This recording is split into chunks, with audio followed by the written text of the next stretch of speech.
Have you ever wondered what it would feel like to drift through the ancient monasteries of Tibet, prayer flags, singing bowls and mountain wind, deep sleep story?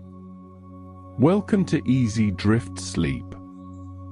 Tonight, we're exploring it together, one quiet detail at a time. Hit like and subscribe if these stories help you sleep. It helps us make more for you.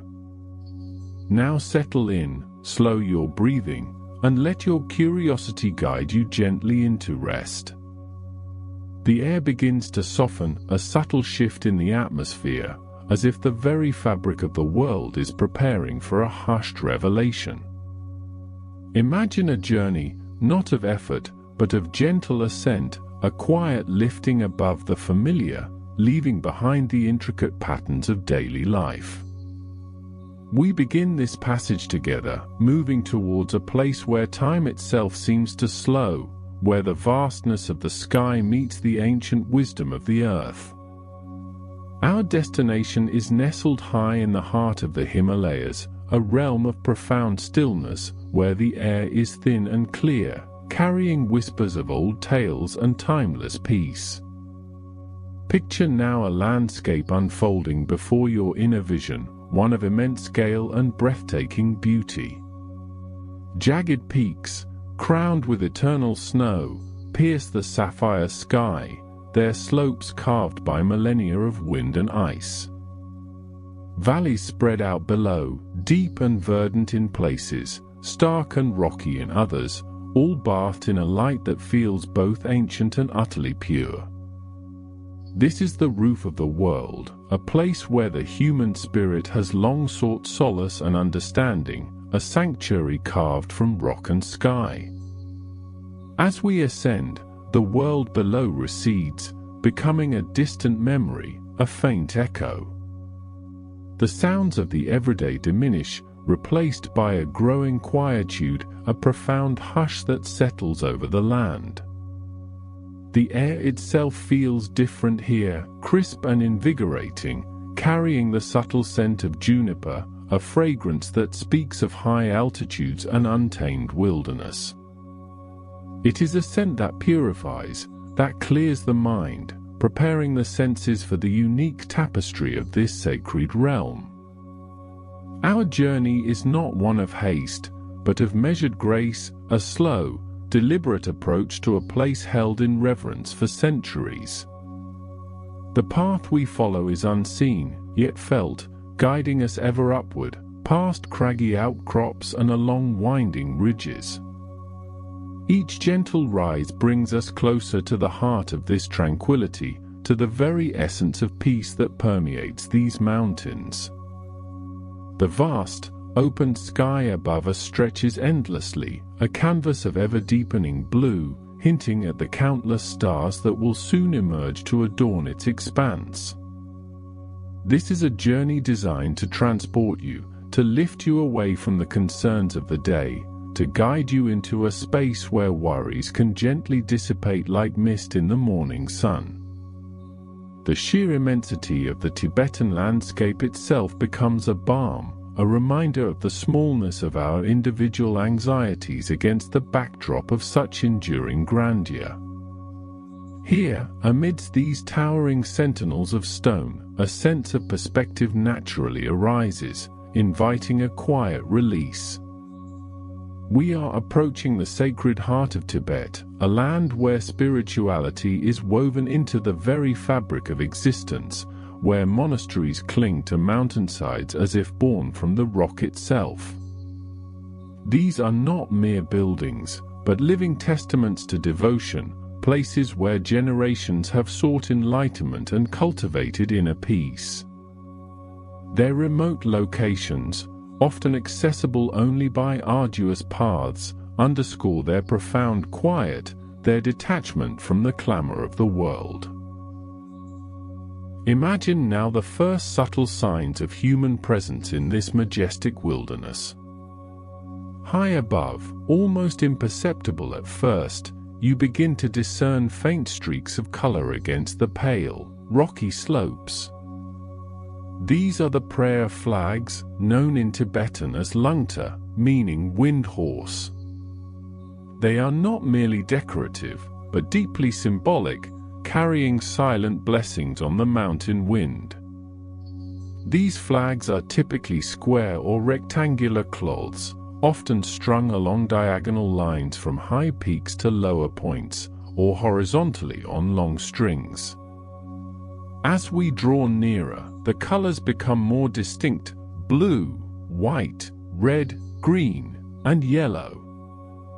Each color holds a specific meaning in Tibetan Buddhism, representing one of the 5 elements. Blue symbolizes the sky and space, white represents air and wind, red signifies fire, green embodies water, and yellow stands for earth. When arranged in order from left to right, they create a harmonious balance of these fundamental forces. These vibrant banners are printed with sacred texts, mantras, and auspicious symbols, such as the wind horse itself, which carries prayers from the earth to the heavens. The mountain wind, a constant, gentle presence in this high-altitude realm, now becomes a tangible force, a soft caress against the imagined skin. It whispers through the valleys, a continuous, soothing sound, a natural lullaby that has serenaded these peaks for millennia. This wind is not harsh or biting, but rather a soft, consistent breath, carrying with it the subtle, earthy scent of the high plains and the faint, sweet aroma of juniper. It is a purifying wind, believed to carry away any lingering stress or disquiet, leaving only clarity in its wake. Observe the prayer flags now, fluttering softly, rhythmically, in this gentle breeze. Their movement is mesmerizing, a silent dance against the backdrop of the vast sky. Each flutter is believed to release the prayers and mantras inscribed upon them into the atmosphere, spreading goodwill and compassion to all beings. They are like silent guardians, watching over the valleys, their faded colors telling tales of countless seasons, of sun and snow, of constant devotion. The fabric of these flags, often made of cotton, becomes softer with time, worn by the elements, their vibrant hues slowly softening, bleaching under the intense mountain sun. This fading is not seen as deterioration, but as a sign that the prayers have been fully absorbed by the wind, carried to every corner of the world. The threads become delicate, almost translucent, yet they continue their silent work, a testament to enduring faith. The sound of the mountain wind is a central, soothing element here, a continuous, soft hum that envelops everything. It is a sound that has accompanied monks in their meditations for centuries, a natural drone that aids in concentration and fosters a deep sense of peace. It sighs through the narrow passes, rustles through the sparse vegetation, and creates a gentle, rhythmic flapping of the prayer flags. This constant, organic soundscape is profoundly calming, inviting a deep sense of immersion and quiet contemplation. Imagine the feeling of this wind on your skin, a cool, clean touch that refreshes and invigorates, yet also soothes. It is a tactile sensation designed for comfort, a reminder of the purity of this environment. The wind seems to carry away any lingering thoughts, any small anxieties, leaving the mind clear, like a vast, open sky. It is a metaphor for release, for the gentle letting go of what no longer serves, allowing the mind to settle into a state of profound calm. These prayer flags are a bridge between the earthly and the spiritual realms, their physical presence a constant reminder of the interconnectedness of all things. They are not worshipped themselves, but are revered as vehicles for prayer, their silent messages carried far and wide by the breath of the mountain. The sheer volume of flags, sometimes stretching for miles, creates a visual tapestry that speaks of a collective aspiration for harmony and well-being, a continuous offering to the world.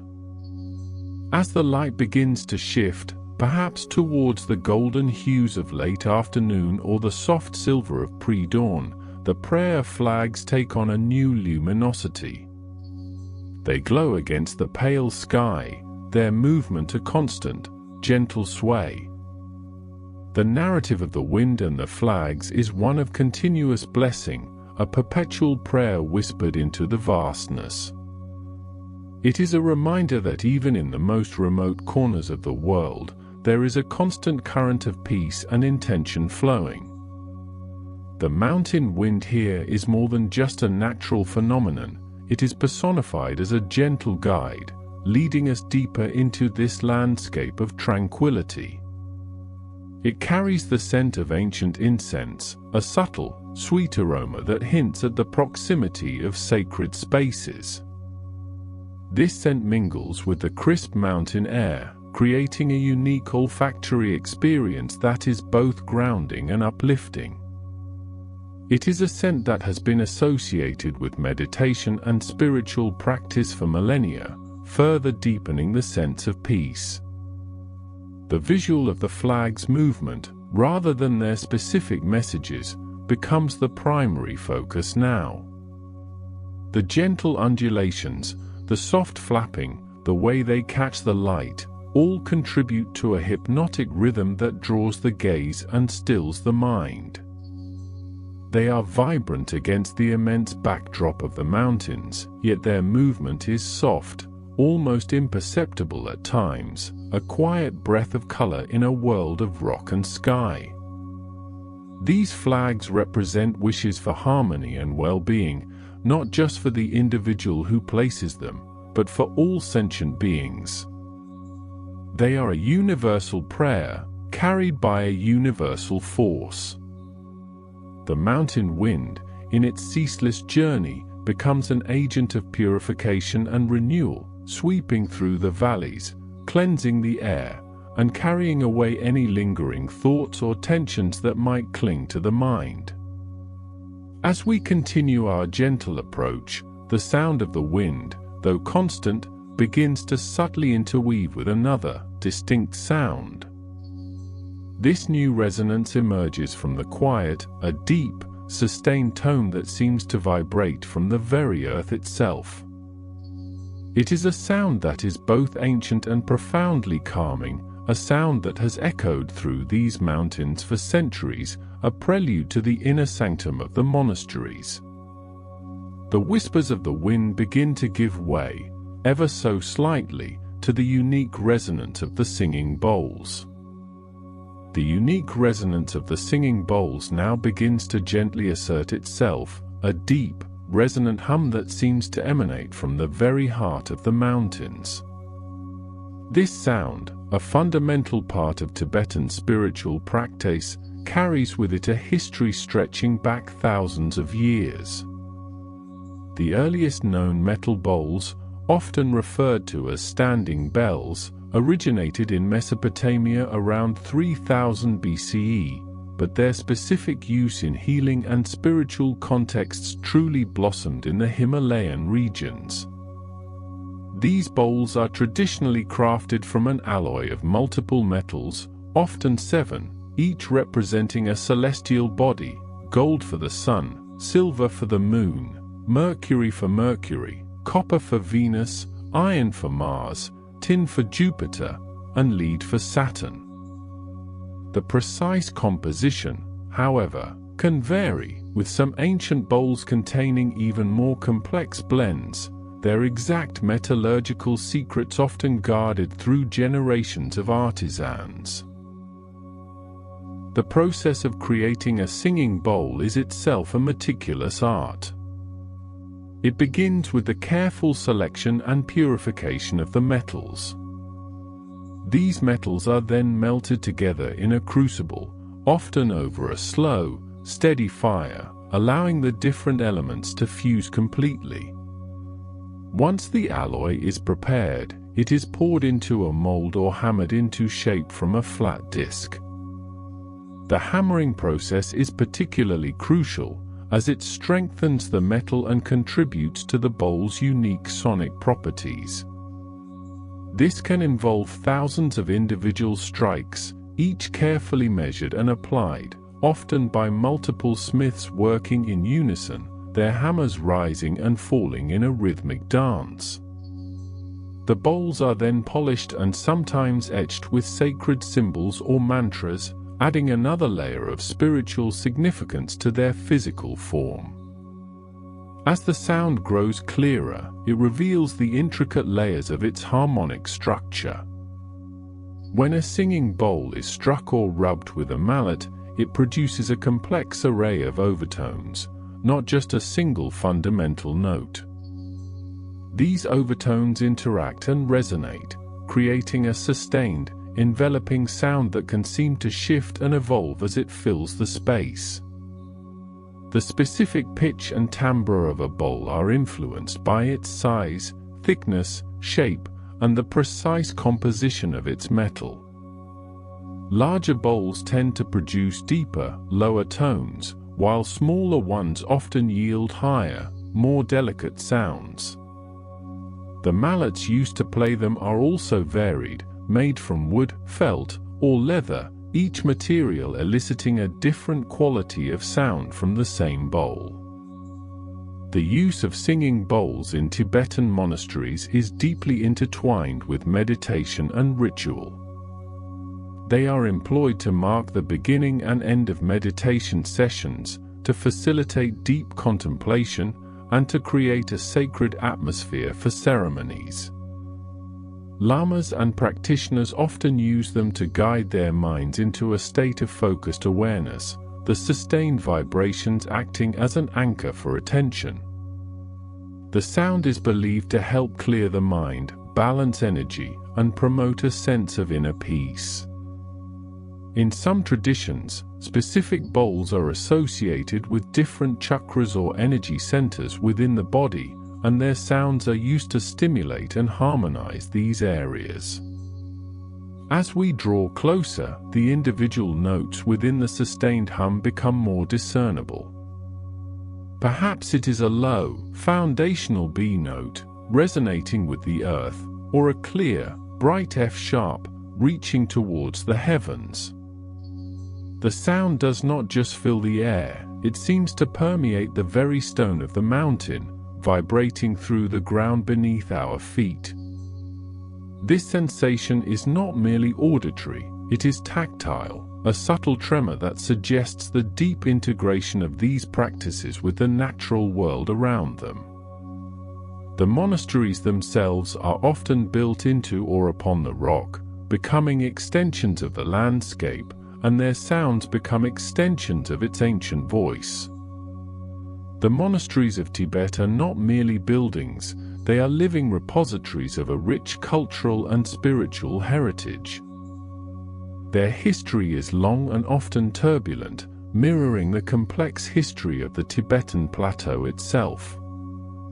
The introduction of Buddhism to Tibet is generally attributed to King Songtsen Gampo in the 7th century CE, who married two Buddhist princesses, Brakuti from Nepal and Wencheng from China. These queens are credited with bringing the first Buddhist statues and texts to Tibet, laying the groundwork for the establishment of the religion.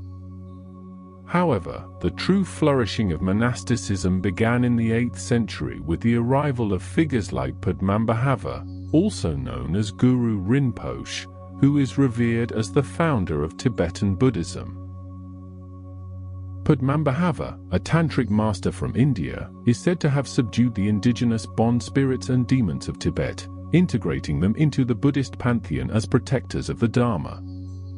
He established the first monastery in Tibet, Sami, in the late 8th century, under the patronage of King Trisong Detsen. Sami Monastery was designed as a mandala, a cosmic diagram, with its central temple surrounded by 4 main temples representing continents and 8 smaller temples representing subcontinents. Its architecture reflected a fusion of Indian, Chinese, and Tibetan styles, symbolizing the diverse influences that shaped early Tibetan Buddhism.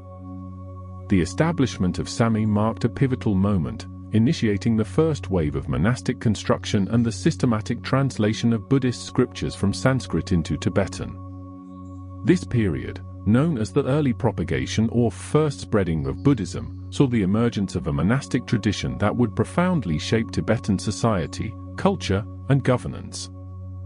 Monasteries became centers of learning, art, and spiritual practice, attracting scholars and practitioners from across the region. They were not just places of worship but also institutions of education, medicine, and even governance, holding significant political and economic power. Following a period of persecution and decline in the 9th and 10th centuries, known as the Dark Age of Tibetan Buddhism, the religion experienced a powerful resurgence in the 11th century, marking the later propagation or second spreading. This era saw the arrival of influential Indian masters like Atisha, whose teachings revitalized the monastic tradition and led to the formation of new schools of Tibetan Buddhism, such as the Kodom, Sakya, and Kagyu traditions. The Gelug school, founded by Je Tsongkhapa in the 14th century, would later become the dominant tradition, establishing the lineage of the Dalai Lamas.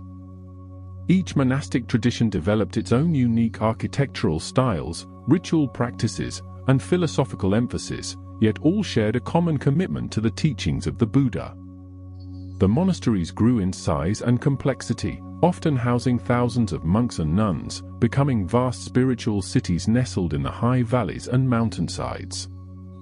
They accumulated vast libraries of sacred texts, developed intricate artistic traditions in Thangka painting, sculpture, and mural art, and preserved ancient knowledge in medicine, astronomy, and philosophy. The sound of the singing bowls now seems to guide our path, drawing us deeper into the mountain's embrace.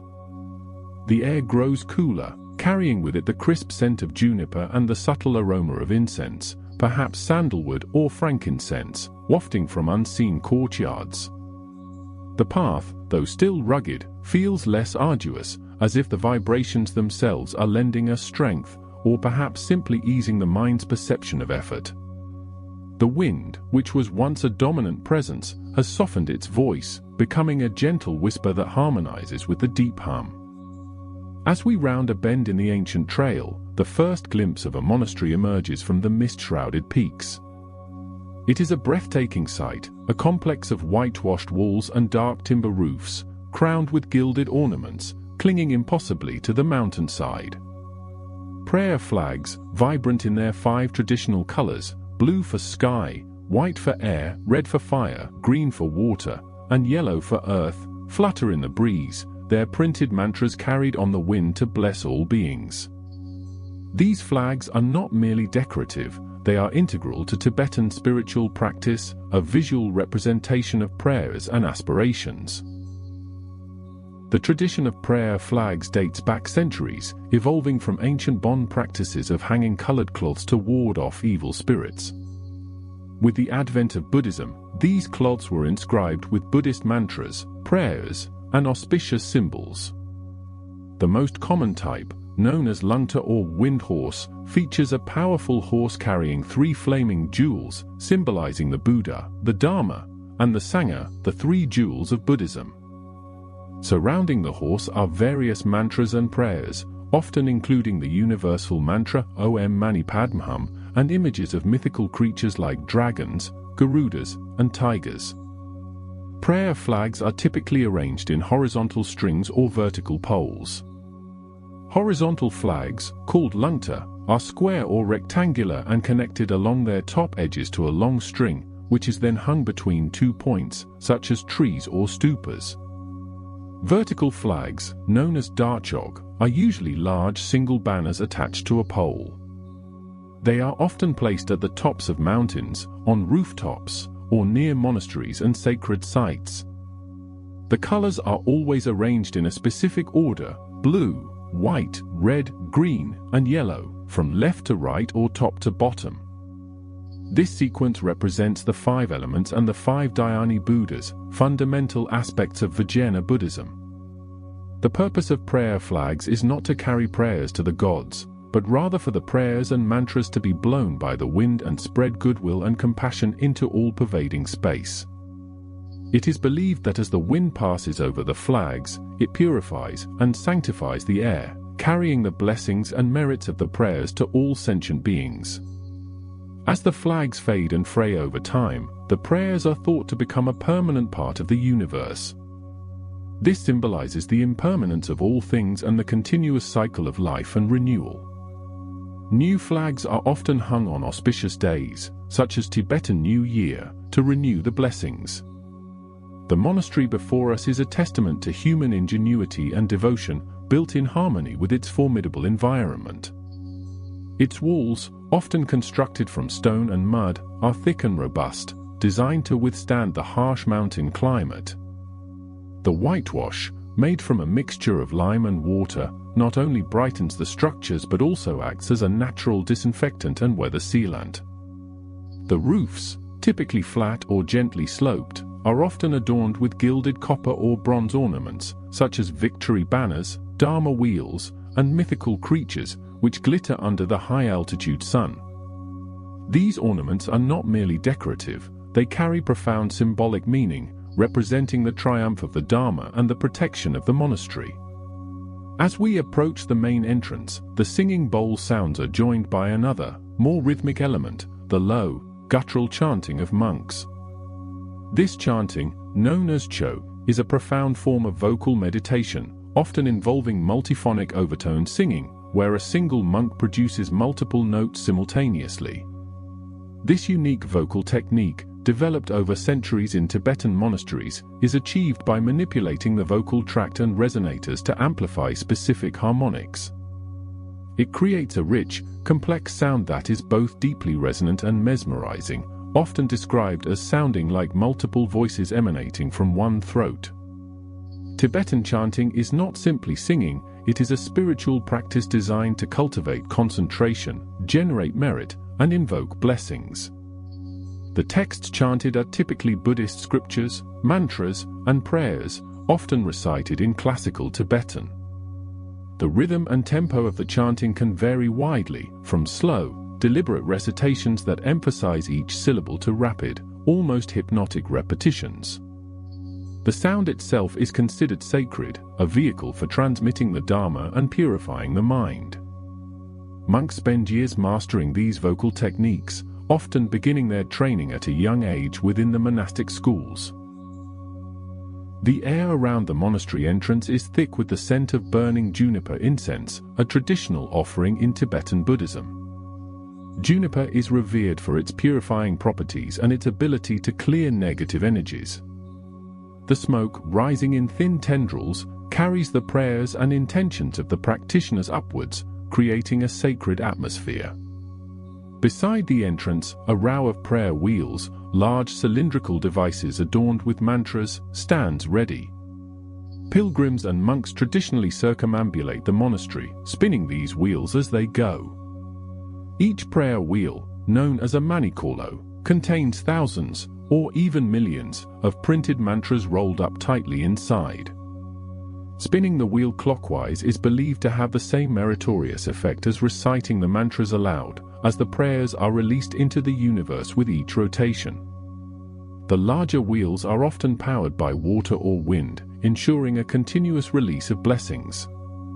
The act of spinning the prayer wheel is a form of active meditation, combining physical movement with spiritual intention, helping to focus the mind and accumulate positive karma. The entrance itself is a grand, imposing structure, often flanked by fearsome guardian deities painted on the walls, their vibrant colors and intricate details designed to ward off negative influences and protect the sacred space within. These deities, though often depicted with wrathful expressions and multiple limbs, are not malevolent, they are manifestations of enlightened compassion, fiercely protecting the Dharma from obstacles and delusion. Their presence serves as a reminder of the challenges on the spiritual path and the unwavering resolve required to overcome them. Stepping through the threshold, the world outside seems to recede, replaced by an atmosphere of profound serenity and ancient wisdom. The chanting grows louder, more enveloping, drawing us into its rhythmic embrace. The air inside is cooler, still carrying the scent of incense, but now mingled with the faint, earthy smell of old wood and stone. The walls of the antechamber are adorned with intricate murals, depicting scenes from the life of the Buddha, stories of enlightened masters, and mandalas, cosmic diagrams representing the universe and the path to enlightenment. These murals, often painted with natural pigments derived from minerals and plants, are not merely decorative art, they are visual teachings, designed to inspire, instruct, and guide practitioners. The colors are rich and vibrant, often dominated by blues, reds, golds, and greens, each hue carrying symbolic meaning. The details are meticulously rendered, from the delicate folds of robes to the subtle expressions on the faces of deities. Monastic artists, trained from a young age, spend years mastering the complex iconography and techniques required to create these sacred artworks. The floor beneath our feet is made of polished stone or worn timber, smooth from centuries of footsteps. The light within the monastery is often dim, filtering in through small windows or skylights, creating an ethereal glow that enhances the sense of reverence. Butter lamps, small brass or copper vessels filled with clarified yak butter and a wick, flicker softly, casting dancing shadows on the walls. These lamps are traditional offerings, symbolizing the light of wisdom dispelling the darkness of ignorance. They are kept burning continuously in many temples, a constant source of illumination and devotion. As we move deeper into the monastery, the layout reveals itself as a series of interconnected courtyards, prayer halls, and residential quarters for the monks. Each section serves a specific purpose, from communal gathering spaces to private meditation cells.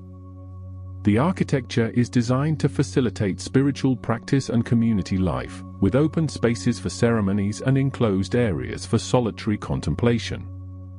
The central prayer hall, or dukhang, is usually the largest and most ornate, housing the main altars and statues. The dukhang is a breathtaking space, its high ceiling supported by stout wooden pillars, often wrapped in colorful brocade or adorned with intricate carvings. The air here is thick with the scent of incense and butter lamps, and the chanting of the monks resonates deeply within the chamber.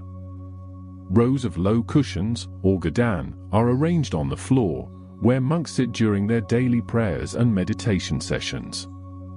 The walls are covered from floor to ceiling with thankas, scroll paintings depicting Buddhas, bodhisattvas, and mandalas, and murals that tell stories of the Dharma. At the far end of the hall, the main altar stands as the focal point, usually housing large, gilded statues of the Buddha and other revered figures.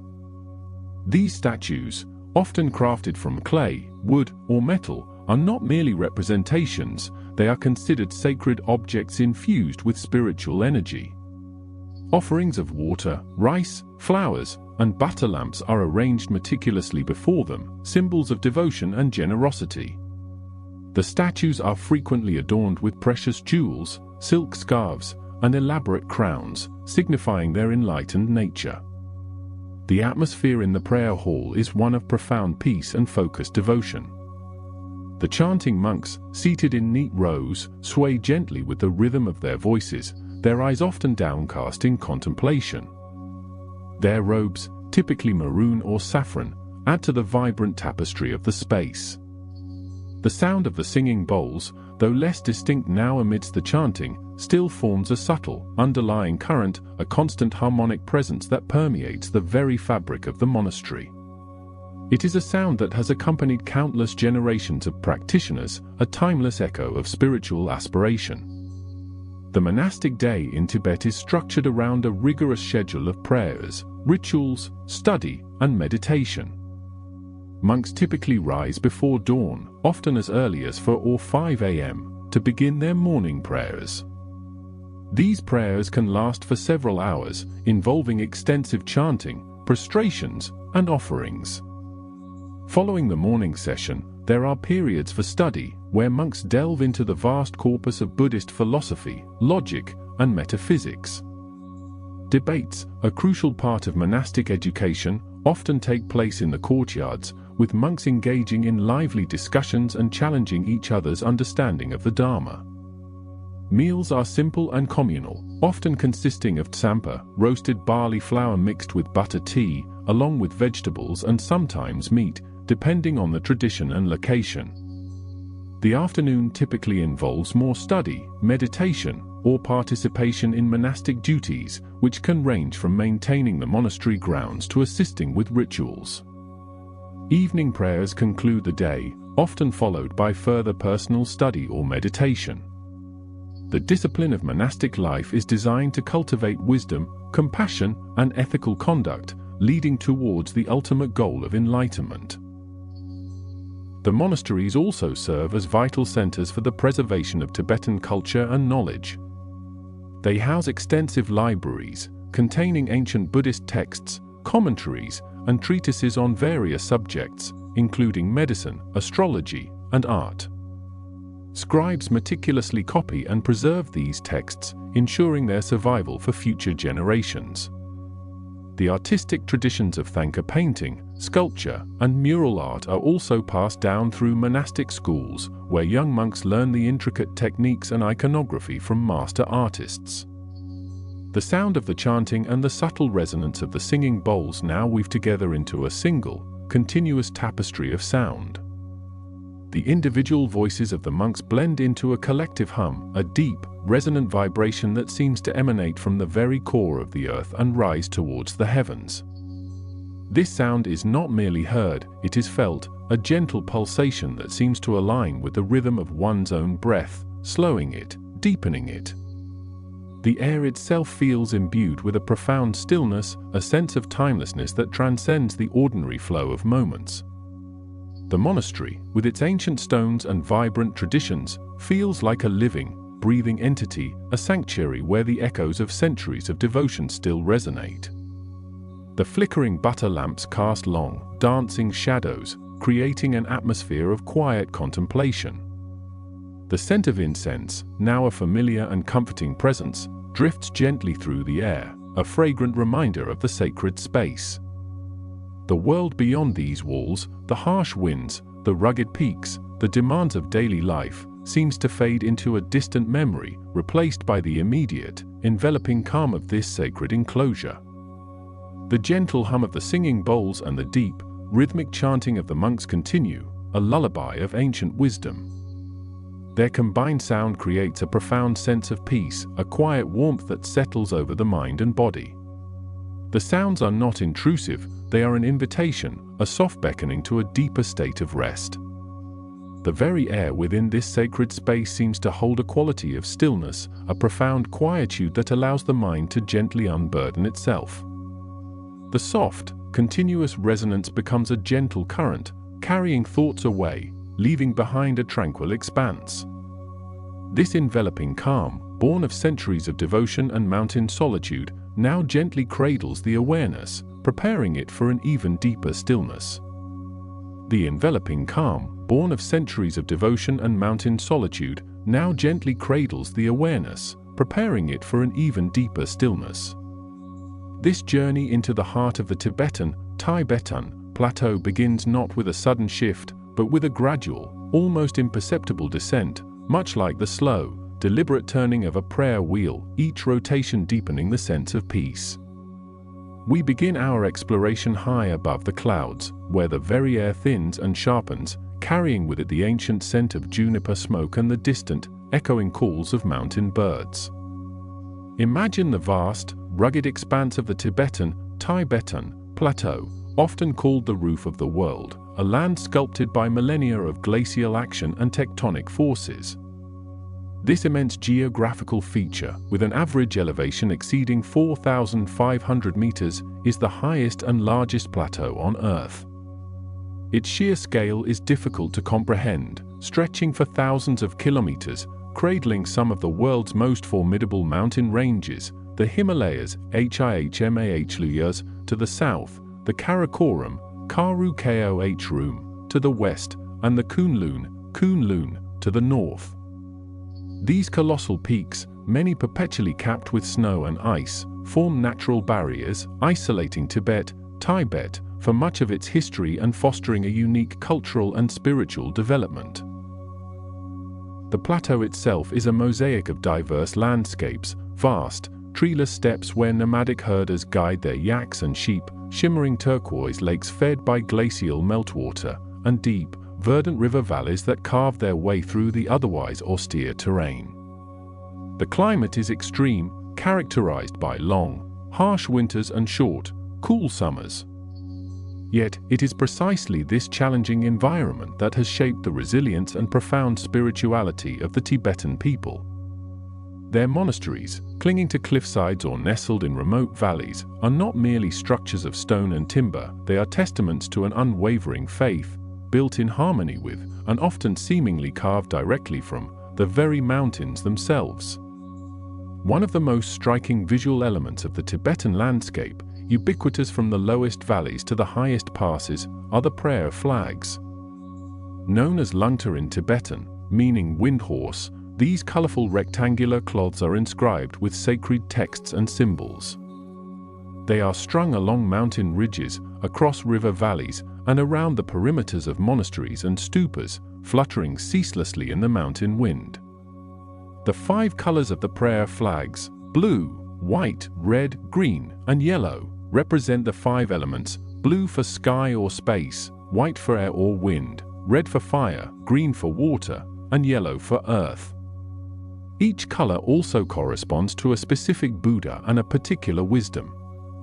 The purpose of prayer flags is not to carry prayers to the gods, but rather for the wind to blow the blessings, compassion, and goodwill inscribed on them into all-pervading space. As the wind passes over the flags, it is said to purify and sanctify the air, spreading peace and positive energy to all beings. The prayers are not lost when the flags fade and fray. Instead, the fading colors and tattered edges signify that the prayers have been released into the universe, carried by the wind. New flags are then hung, often during auspicious times, to continue this cycle of blessing. The gentle, rhythmic flapping of these flags in the breeze creates a soft, continuous murmur, a subtle, almost subliminal soundscape that has accompanied the Tibetan people for centuries, a constant reminder of the interconnectedness of all things. As we journey deeper into this landscape, the monasteries themselves begin to emerge from the mist and rock, architectural marvels that defy the harsh environment. Early Tibetan monasteries, particularly those established during the first wave of Buddhism's introduction in the 7th to 9th centuries, often began as simple hermitages or meditation caves.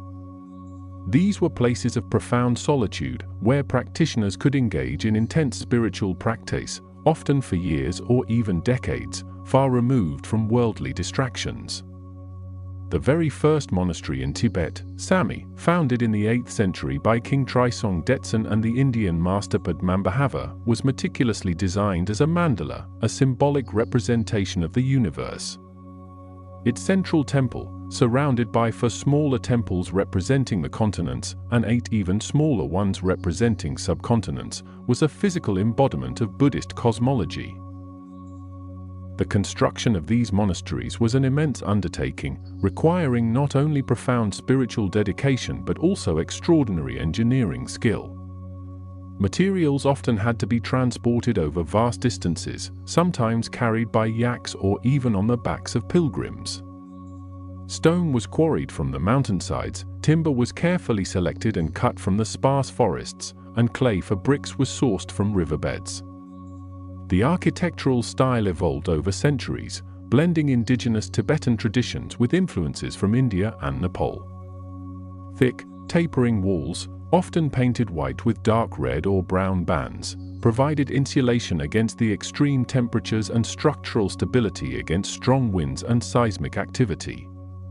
Flat roofs, sometimes adorned with gilded copper ornaments, were common, serving as gathering places and offering panoramic views of the surrounding sacred landscape.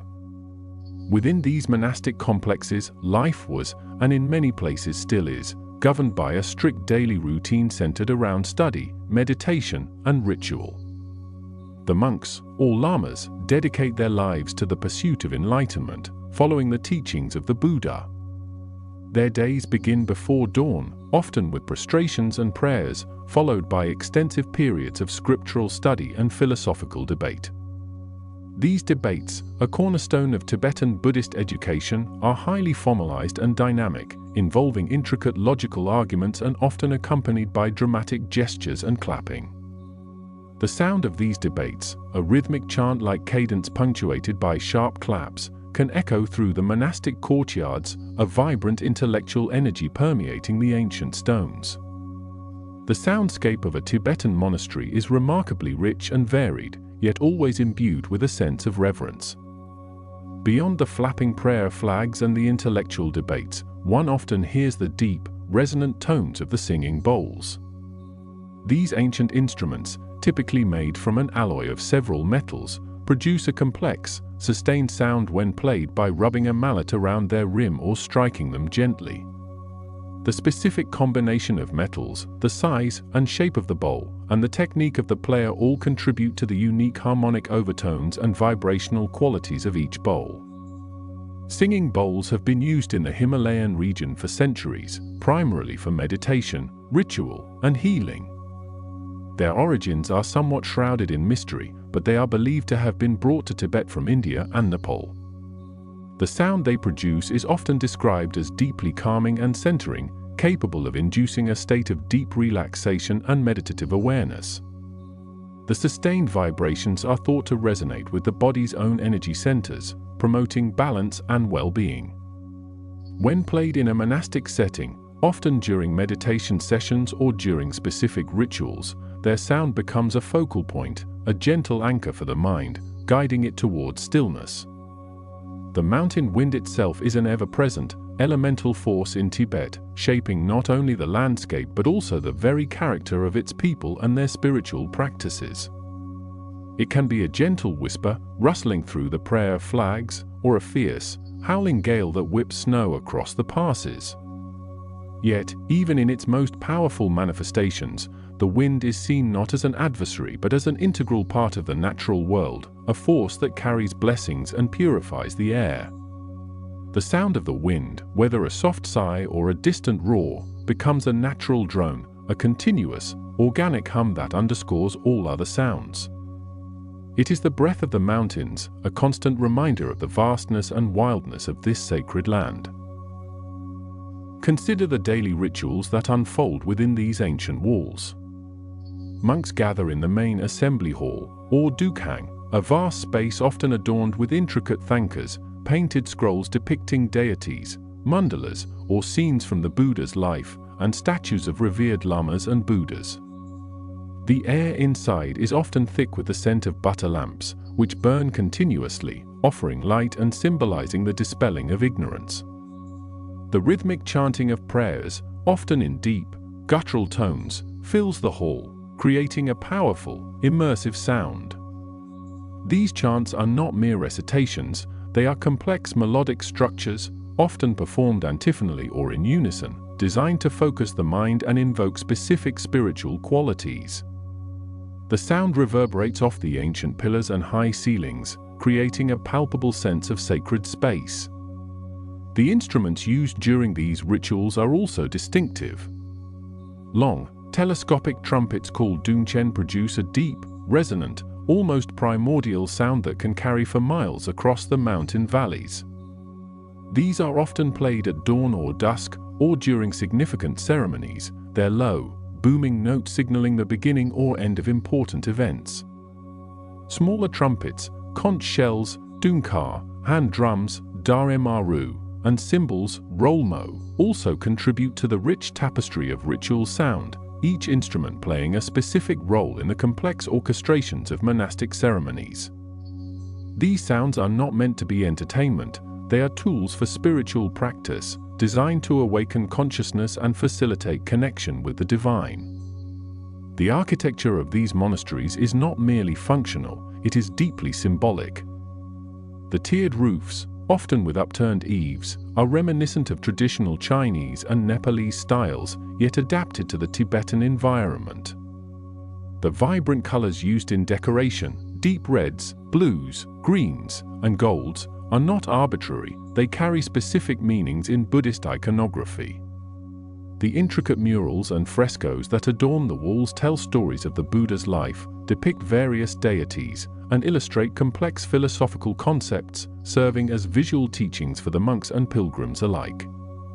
Every element, from the placement of a window to the carving on a doorframe, is imbued with meaning, transforming the physical structure into a sacred text in itself. The remote location of many Tibetan monasteries has historically played a crucial role in their preservation and the continuity of their traditions. High in the mountains, often accessible only by arduous treks, these sanctuaries remained relatively untouched by external influences for centuries. This isolation allowed for the uninterrupted development of unique forms of Buddhist practice, art, and philosophy. The journey to these places was itself a pilgrimage, a physical and spiritual endeavor that prepared the devotee for the profound experiences awaiting them. The sheer effort required to reach these remote sites instilled a deeper appreciation for the teachings and the wisdom preserved within their walls. Consider the journey of a pilgrim approaching a monastery nestled high on a mountain slope. The path might be winding, stony, and steep, but with every step, the sense of the sacred intensifies. The air grows clearer, the views more expansive, and the sounds of the modern world recede, replaced by the natural symphony of the mountains. The first sight of the monastery, often a cluster of white and red buildings clinging to the rock face, can be breathtaking, a testament to human devotion in the face of immense natural power. The prayer flags, visible from afar, offer a welcoming flutter, their colors a vibrant contrast against the muted tones of the rock and sky. As one draws closer, the subtle sounds begin to emerge, the distant chanting, the soft clatter of a prayer wheel being turned by a passing pilgrim, the persistent rustle of the wind. The aroma of juniper incense, often burned as an offering, might drift down the path, a fragrant invitation. The sense of peace is profound, a tranquility that seems to emanate from the very stones of the monastery, steeped as they are in centuries of meditation and prayer.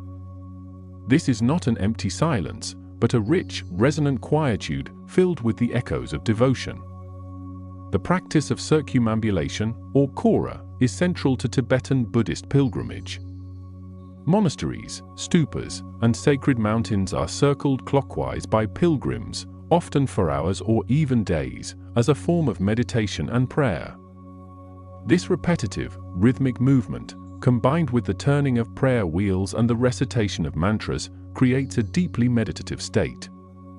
The sound of footsteps, the whirring of prayer wheels, and the low murmur of chanted mantras form a continuous, soothing backdrop to this spiritual journey. Each step is an act of devotion, each turn of the wheel a release of blessings. The prayer wheels themselves are fascinating objects. They come in various sizes, from small hand-held ones to massive cylinders found in monasteries, often several meters high. Each wheel contains countless copies of a mantra, most commonly Om Mani Padme Hum, printed on paper or parchment. Turning the wheel is believed to have the same meritorious effect as reciting the mantra aloud, as the wind carries the blessings of the mantra into the world. The gentle, almost imperceptible whirring sound of a prayer wheel, often accompanied by the soft click of a counter bead, contributes to the overall sense of calm and continuous spiritual activity.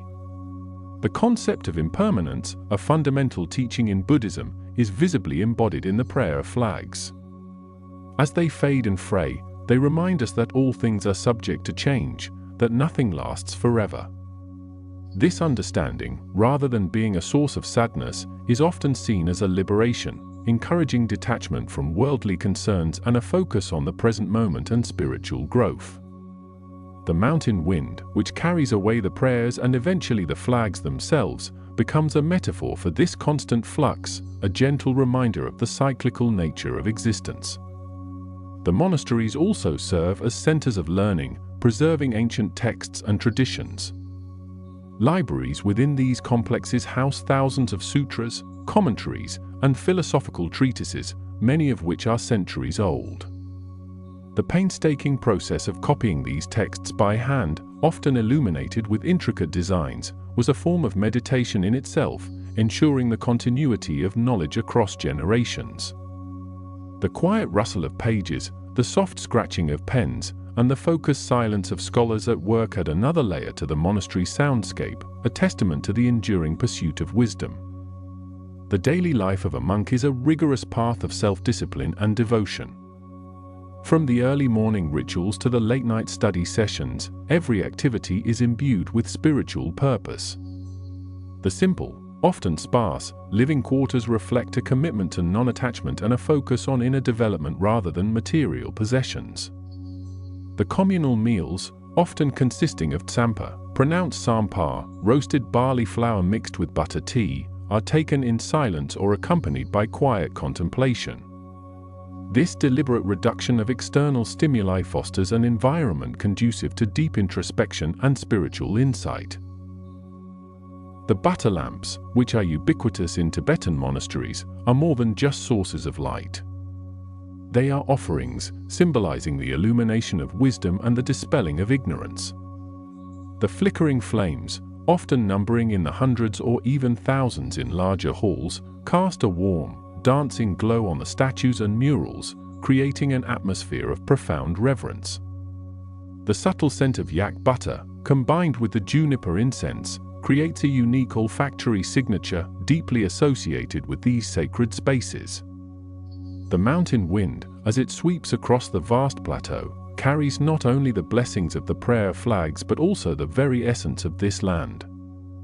It whispers through the high passes, carves patterns in the snow, and rustles the robes of meditating monks. It is a constant, primal presence, a reminder of the raw, untamed beauty of the world.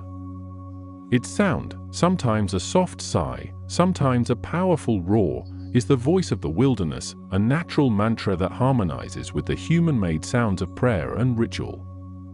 As the sun begins its slow descent behind the towering peaks, casting long shadows across the valleys, the sounds within the monastery might shift. The more vigorous debates might subside, replaced by quieter, more introspective practices. The deep tones of the Dung Chen, pronounced Dong Chen, might sound again, signaling the evening prayers, their echoes fading into the vastness of the twilight sky. The singing bowls might be played once more, their sustained vibrations filling the air with a gentle, calming resonance, preparing the mind for the stillness of the night. This gradual transition from the active day to the contemplative evening is a microcosm of the journey we are undertaking, a gentle descent into deeper levels of peace and quietude. The sounds of the monastery, once vibrant and varied, now begin to soften, to blend into a more continuous, almost seamless hum. The individual elements, the wind, the chants, the bowls, begin to merge, creating a unified field of gentle vibration. This enveloping soundscape, born of centuries of spiritual practice and the profound solitude of the mountains, now gently cradles the awareness. It is an invitation to let the mind settle, to find its own natural rhythm within this ancient, sacred space. The light fades, the air cools, and the world outside the monastery walls prepares for rest, mirroring the inward journey towards a profound and tranquil stillness. The unified field of gentle vibration, born of centuries of spiritual practice and the profound solitude of the mountains, now gently cradles the awareness. This enveloping soundscape, where ancient chants and the resonant tones of the singing bowls merge, offers an invitation to settle. It encourages the mind to find its own natural rhythm within this ancient, sacred space. The light fades, the air cools, and the world outside the monastery walls prepares for rest, mirroring the inward journey towards a profound and tranquil stillness. The sustained tones of the singing bowls continue to resonate, their pure, unwavering hum filling the sacred space. These remarkable instruments, often crafted from a blend of 7 metals, gold, silver, mercury, copper, iron, tin, and lead, each corresponding to a celestial body, produce a complex symphony of overtones. When a mallet, typically made of wood or wrapped in leather, is used to strike or rub the rim, the bowl vibrates, creating a sound that is both deeply penetrating and exquisitely delicate. The initial strike produces a clear, bell-like note, which then gives way to a sustained, shimmering hum as the vibrations propagate through the metal. The sound waves from these bowls are not merely heard by the ear.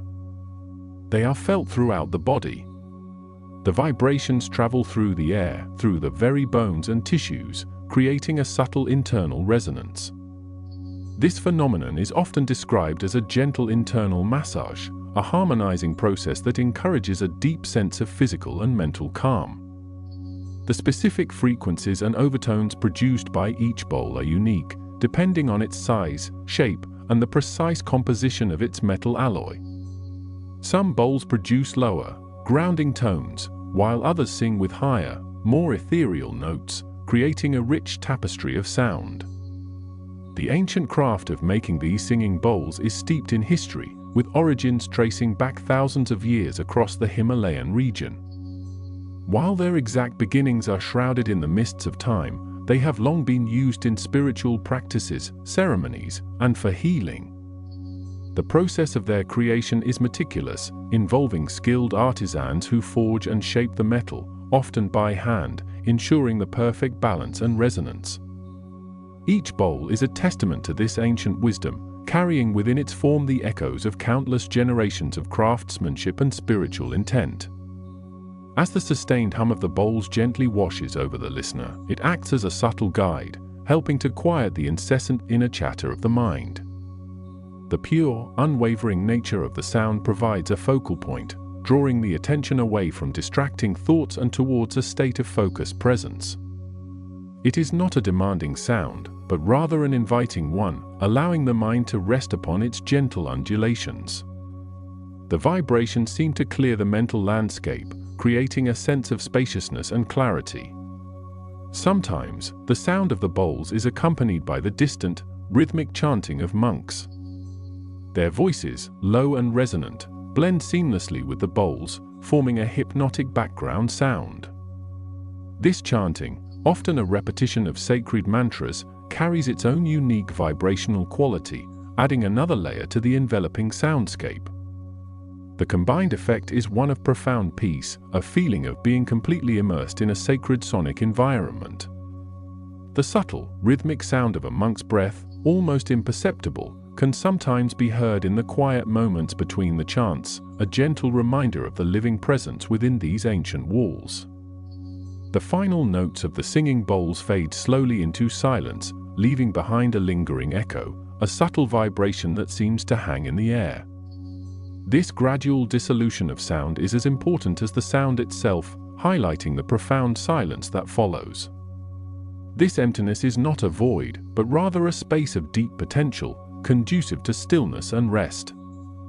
It is in this profound silence, punctuated by the occasional distant echo of a temple bell, a singular, resonant sound fading into the vastness, that the mind finds its deepest repose. The bowls are not merely instruments of sound, but instruments of deep, internal peace, their tones resonating with the listener's own inner calm, inviting a journey inward. The sounds, now softened to a memory, lead deeper into the sanctuary of stillness found within the monastery walls. The architecture itself speaks of enduring tranquility. These ancient structures, often perched precariously on mountainsides or nestled in remote valleys, are built from stone and timber, weathered by centuries of wind, snow, and sun. Their walls, thick and sturdy, stand as silent guardians, bearing witness to countless generations of contemplation and spiritual practice. The rough-hewn stone and aged wood possess a quiet dignity, a testament to their resilience against the harsh elements of the high Himalayas. As evening deepens, a soft glow emanates from within the monastery. This is the light of butter lamps, hundreds of them, flickering gently in the prayer halls and shrines. Made from clarified yak butter, these lamps cast a warm, golden light, illuminating ancient thankas, religious scroll paintings, and intricate mandalas. The soft, dancing flames create long, shifting shadows on the textured walls, adding to the sense of mystery and reverence. The air within these sacred spaces is often thick with the subtle, earthy scent of juniper incense, a traditional aroma associated with purification, peace, and the connection to higher realms. This fragrance, both calming and uplifting, contributes to the unique atmosphere of the monastery. The feeling of being safe and protected within these walls is palpable. The sheer remoteness of the location, far from the clamor of the outside world, creates an immediate sense of refuge. The thick stone walls seem to absorb all external disturbances, fostering an environment where inner peace can flourish.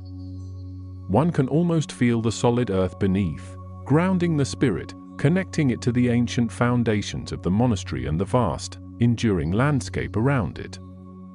Imagine monks moving silently through the courtyards and corridors, their maroon robes rustling softly, almost imperceptibly.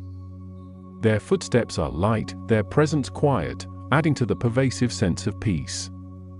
Each movement is deliberate, unhurried, reflecting the slow, deliberate pace of life within these spiritual havens. Their faces, often etched with lines of contemplation, carry an expression of serene acceptance, a quiet wisdom shared through the very atmosphere they inhabit. Outside, the vast, quiet expanse of snow-capped peaks rises majestically against the deepening twilight sky. The last vestiges of golden light from the setting sun illuminate the highest summits, painting them in hues of orange and rose before yielding to the cooler tones of dusk. The air, crisp and clean at this high altitude, carries the faint, distant whisper of the mountain wind, a sound that is more felt than heard. This vastness of the Tibetan landscape, with its towering peaks and endless skies, evokes a sense of perspective, making worldly worries seem small and distant. As the light continues to fade, the sky transforms. The deep indigo of twilight gradually gives way to the velvety black of night, and the first stars begin to appear, pinpricks of brilliant light against the immense canvas above. In the clear, unpolluted air of the Himalayas, the night sky is a breathtaking spectacle, a glittering tapestry of constellations and nebulae. This cosmic display, viewed from the quiet solitude of the monastery, invites contemplation, fostering a sense of connection to something far greater than oneself. Within the monastery, perhaps in a quiet corner of a prayer hall or a secluded courtyard, one might find a comfortable, warm spot. The feeling of soft, worn stone underfoot, smoothed by centuries of devotion, connects one to the history of the place.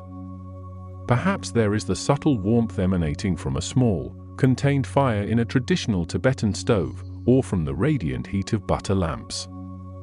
This warmth, combined with the feeling of soft, warm blankets or robes, enhances physical comfort, preparing the body for deep rest. The unique architecture of these monasteries, with their distinctive sloped roofs, intricate carvings, and vibrant prayer flags fluttering from every corner, is not merely functional, it is designed for contemplation and endurance. Every detail, from the placement of windows to the orientation of the main shrine, serves a spiritual purpose. The muted colors of the monastery interiors, often earthen tones with splashes of deep red and gold, promote visual calm, creating an environment conducive to inner peace. The quiet creaking of ancient wooden doors, a sound that signifies age and peaceful solitude, might occasionally break the silence, only to be absorbed once more by the thick walls. The narrative invites one to imagine a state of complete mental stillness, like the quiet of the mountains themselves, where thoughts gently dissipate, leaving behind a serene spaciousness. This mental sanctuary, built from the imagery of ancient stone, flickering lamps, and the vast, protective landscape, is a place where sleep can easily take hold. The feeling of being completely unburdened, free from all obligations, settles gently. The monastery, with its timeless rhythm and profound quiet, encourages a sense of surrender to the peaceful environment. It is a place where the natural rhythms of the mountains and the monastery merge, guiding the mind towards a state of deep tranquility. This feeling of being safely enveloped by the vast, quiet landscape, protected by ancient walls and the wisdom of centuries, is an invitation to simply be. The air itself, crisp and clean, seems to carry a subtle energy of peace.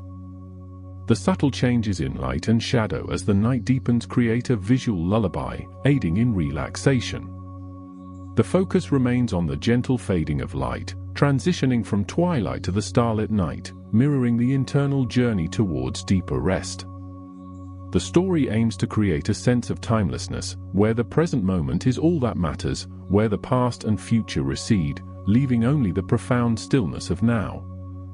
This imagined space, a personal sanctuary within the monastery, offers a profound sense of belonging and peace. The vastness of the cosmos above, the solid earth beneath, and the ancient walls around, all conspire to create an environment where worries diminish and the mind finds its natural state of calm. The subtle warmth, the soft light, the quiet sounds, and the clean air all contribute to this deep sense of ease. It is a place where one can feel perfectly still, in harmony with the surroundings, completely at rest. The narrative guides the awareness to a comfortable, imagined resting place, perhaps a soft mat on a wooden floor, or a sheltered spot by a window looking out onto the starlit peaks. The feeling of safety and sanctuary is paramount, a gentle assurance that all is well. The world outside the monastery, with its demands and complexities, fades into the distance, becoming an indistinct memory. Here, within these ancient walls, time seems to slow, almost to a standstill, allowing the mind to detach from the urgency of daily schedules. The soft glow of butter lamps within the monastery continues to symbolize peace, their gentle light a constant, reassuring presence. The quiet hum of the monastery, a blend of subtle sounds and profound silence, becomes a lullaby for the senses. The feeling of warmth and stillness after the initial journey settles deeply, enveloping the body and mind in a comforting embrace. This is a space designed for contemplation, for rest, for the profound quiet that precedes deep sleep. The smooth, cool surface of a stone bench or wall, if touched, offers a grounding sensation, a connection to the enduring strength of the monastery. The shadows lengthen and deepen as the night progresses, painting the interior spaces with an ever softer palette of greys and blacks. The almost imperceptible rustle of robes as monks move quietly in their nightly rituals adds to the sense of a world apart, a world dedicated to peace and introspection. This profound sense of peace, found in isolation and contemplation, now extends its embrace, gently guiding the awareness towards a state of deep, restorative sleep. The journey inward continues, deeper into the quietude, deeper into the sanctuary of stillness. The sanctuary of stillness, a profound quietude, now envelops the senses more completely.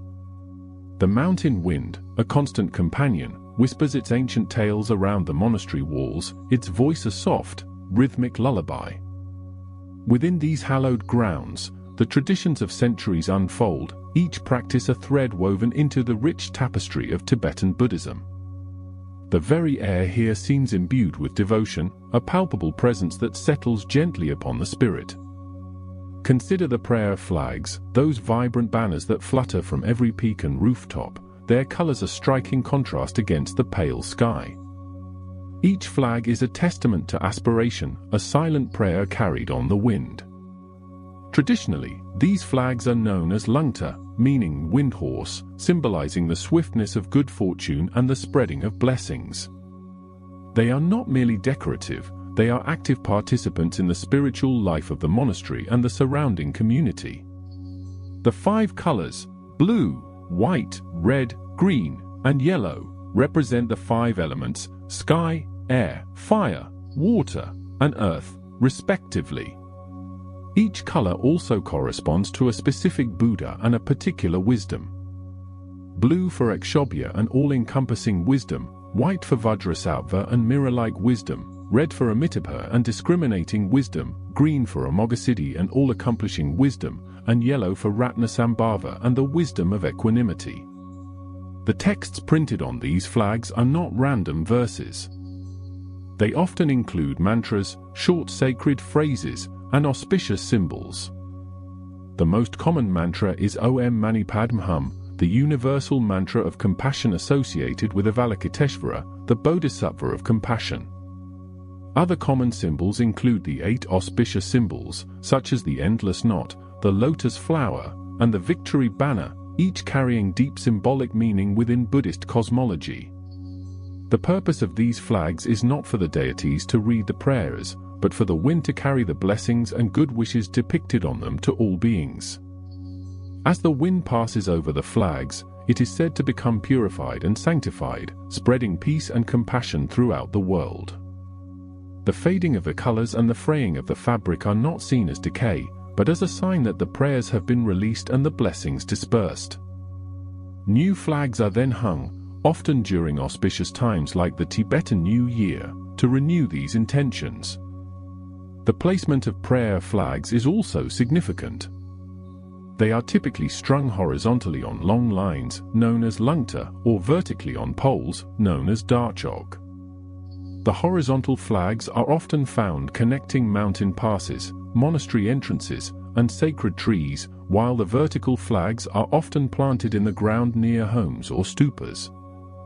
The higher the flags are placed, the further their blessings are believed to travel. This continuous cycle of hanging and releasing prayer flags embodies a profound understanding of impermanence and the enduring nature of compassionate action. The gentle flapping sound they make, a soft rustle against the vast silence of the mountains, becomes another layer of the monastery's tranquil symphony. Alongside the visual poetry of the prayer flags, the monasteries resonate with the subtle, yet powerful, sounds of the singing bowls. These ancient instruments, often crafted from a blend of 7 metals, gold, silver, mercury, copper, iron, tin, and lead, each corresponding to a celestial body, are central to various monastic practices. The precise composition of the alloy is believed to influence the bowl's tone and vibrational quality. Gold represents the sun, silver the moon, Mercury, copper Venus, iron Mars, tin Jupiter, and lead Saturn. The craftsmanship involved in creating a high-quality singing bowl is meticulous, often passed down through generations of artisans. The metals are melted together, cast into a rough shape, and then hammered by hand while still hot, a process that can take many days or even weeks for larger bowls. Each hammer blow subtly alters the molecular structure of the metal, contributing to the bowl's unique sonic signature. When played, either by striking the rim with a soft mallet or by rubbing the mallet around the rim, the bowls produce a rich, resonant sound that is both complex and deeply soothing. The vibrations emanate not just as audible sound waves, but as a palpable sensation that can be felt in the body, a deep hum that seems to penetrate the very bones. Different bowls produce different fundamental tones and overtones, creating a harmonic tapestry. Larger bowls typically produce lower, deeper tones, while smaller bowls tend to have higher, brighter pitches.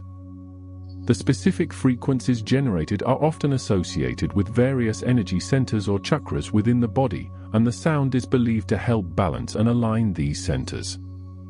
Within the monastery, singing bowls are used for meditation, chanting, and ritual.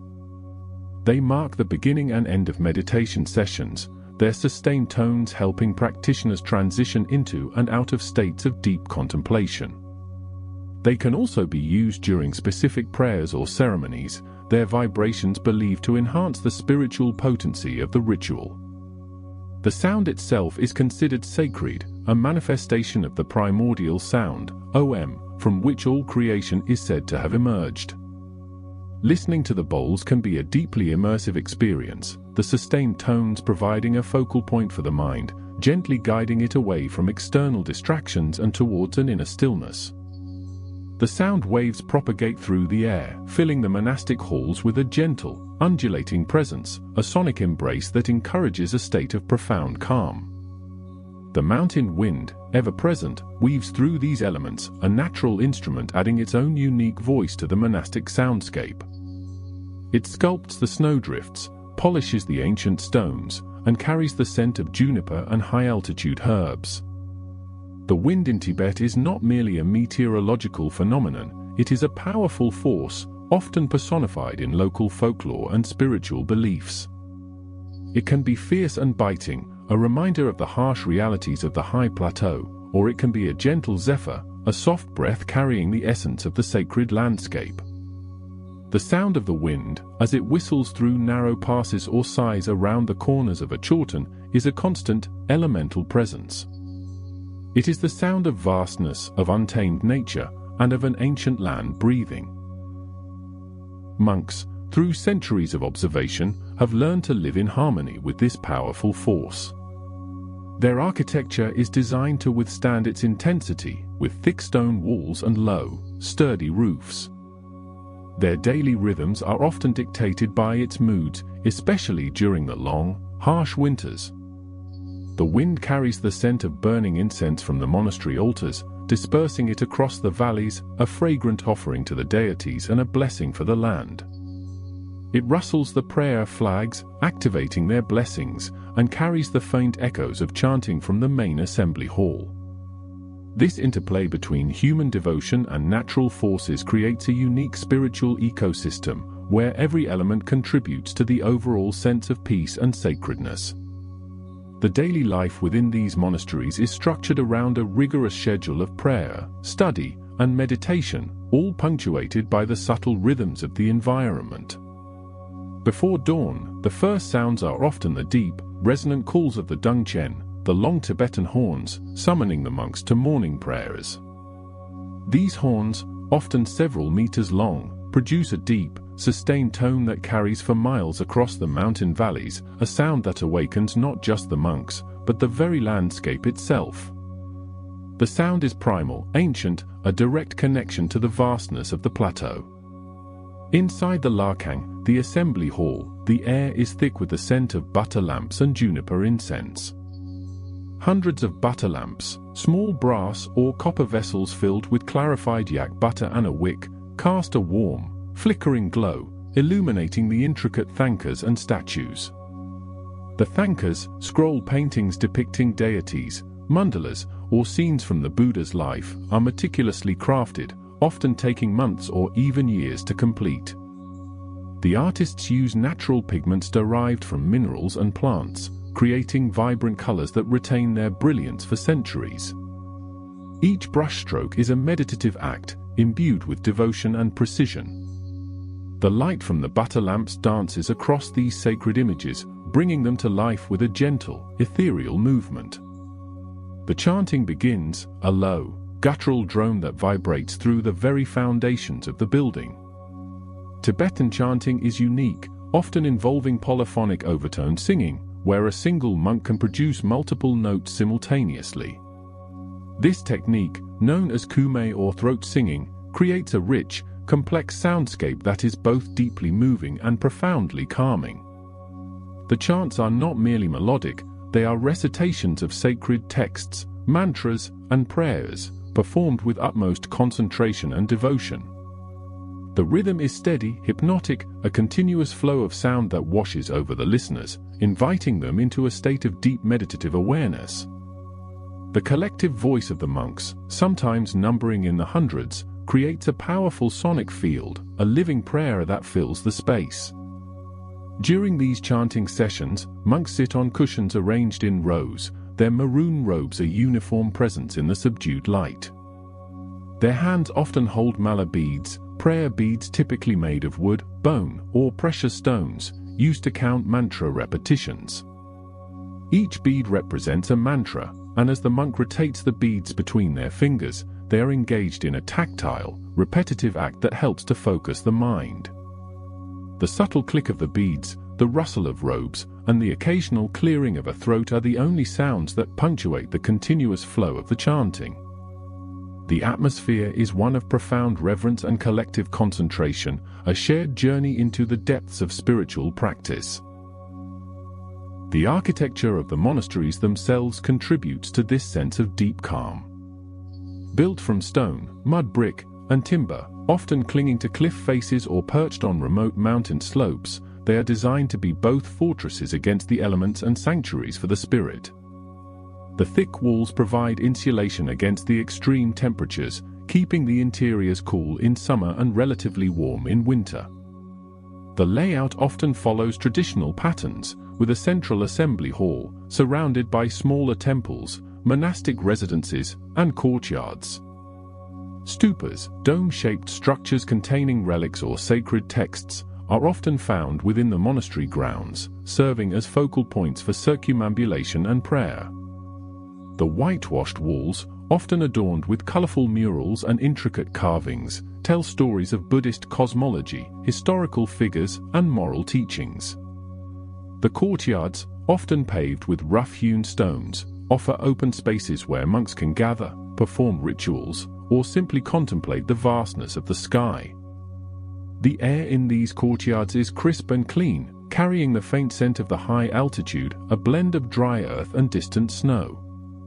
Sunlight, when it breaks through the clouds, bathes the ancient stones in a golden glow, highlighting the textures and contours of the buildings. Shadows lengthen and shorten throughout the day, marking the passage of time in a slow, deliberate rhythm. The silence in these open spaces is profound, broken only by the occasional cry of a raven or the distant bleating of yaks. The intricate details within the monastery are themselves objects of contemplation. The elaborate mandalas, geometric designs representing the cosmos, are often created with colored sand, a painstaking process that can take days or weeks. Once completed, the sand mandala is ritually dismantled, its grains swept into an urn and then poured into a flowing river, symbolizing the impermanence of all things and the release of attachment. This practice, while seemingly destructive, is a powerful teaching on the ephemeral nature of existence and the importance of non-attachment. The creation and dissolution of the mandala become a living meditation, a tangible expression of profound philosophical concepts. The libraries within the monasteries house vast collections of sacred texts, often handwritten on long, narrow strips of paper or parchment, bound between wooden covers. These texts, known as Kainyu and Tenyu, comprise the collected teachings of the Buddha and commentaries on those teachings. They are meticulously preserved, sometimes for centuries, and are considered invaluable treasures, the very bedrock of Buddhist wisdom. The act of studying these texts is a central pillar of monastic life, a continuous engagement with profound philosophical and ethical principles. The quiet rustle of pages, the faint scent of old paper and ink, and the focused concentration of the monks immersed in study contribute to the pervasive atmosphere of scholarly devotion. Even the simple act of preparing tea, a staple of monastic life, becomes a ritual. Tibetan butter tea, po cha, is a unique blend of black tea, yak butter, and salt, churned together to create a rich, savory, and highly caloric beverage essential for surviving the harsh climate. The preparation is often communal, with monks taking turns churning the tea in large wooden cylinders. The rhythmic thud of the churn, the steaming warmth of the tea, and the shared moments of quiet camaraderie are small, yet significant, elements in the daily fabric of monastic existence. These simple acts, performed with mindfulness and intention, elevate the mundane to the sacred, weaving every moment into the spiritual journey. The quietude of the monastery deepens as the day progresses towards evening. The mountain wind softens its voice, becoming a gentle sigh. The prayer flags, having danced vigorously throughout the day, now flutter with a more subdued grace. The last rays of sunlight paint the distant peaks in hues of orange and purple, casting long, ethereal shadows across the valleys. The air grows colder, sharper, carrying the scent of wood smoke from the monastery kitchens. As darkness descends, the butter lamps inside the lakang become more prominent, their flickering flames casting dancing patterns on the ancient walls. The chanting may resume, or a quiet period of individual meditation may begin. The sounds of the day, the distant bells, the occasional murmur of voices, the incessant wind, gradually recede, replaced by a profound stillness. This stillness is not an absence of sound, but a presence of quiet, a pervasive calm that settles over the entire monastery. It is the quiet of contemplation, of inner peace, of a world that has found its rhythm in the timeless cycles of nature and devotion. This deep quietude, this sanctuary of stillness, now extends its embrace, inviting a deeper surrender to the pervasive calm. The subtle hum of the singing bowls, the gentle rustle of prayer flags, and the soft whisper of the mountain wind all merge into a single, continuous note of peace. It is a lullaby spun from the very fabric of the Himalayas, a soothing presence that cradles the awareness, guiding it further into the serene depths of restorative sleep. The journey inward continues, ever deeper into the quietude, ever deeper into the sanctuary of stillness. The sanctuary of stillness now unfolds further, revealing the intricate tapestry of monastic life, a rhythm established over centuries. Within these ancient walls, time itself seems to slow, measured not by clocks but by the rising and setting of the sun, the turning of prayer wheels, and the resonant tones of the monastic instruments. Each day begins before dawn, often in the deepest hours of the night, when the stars still glitter fiercely in the thin mountain air. Monks rise from their simple sleeping mats, their breath visible in the cold, unheated chambers.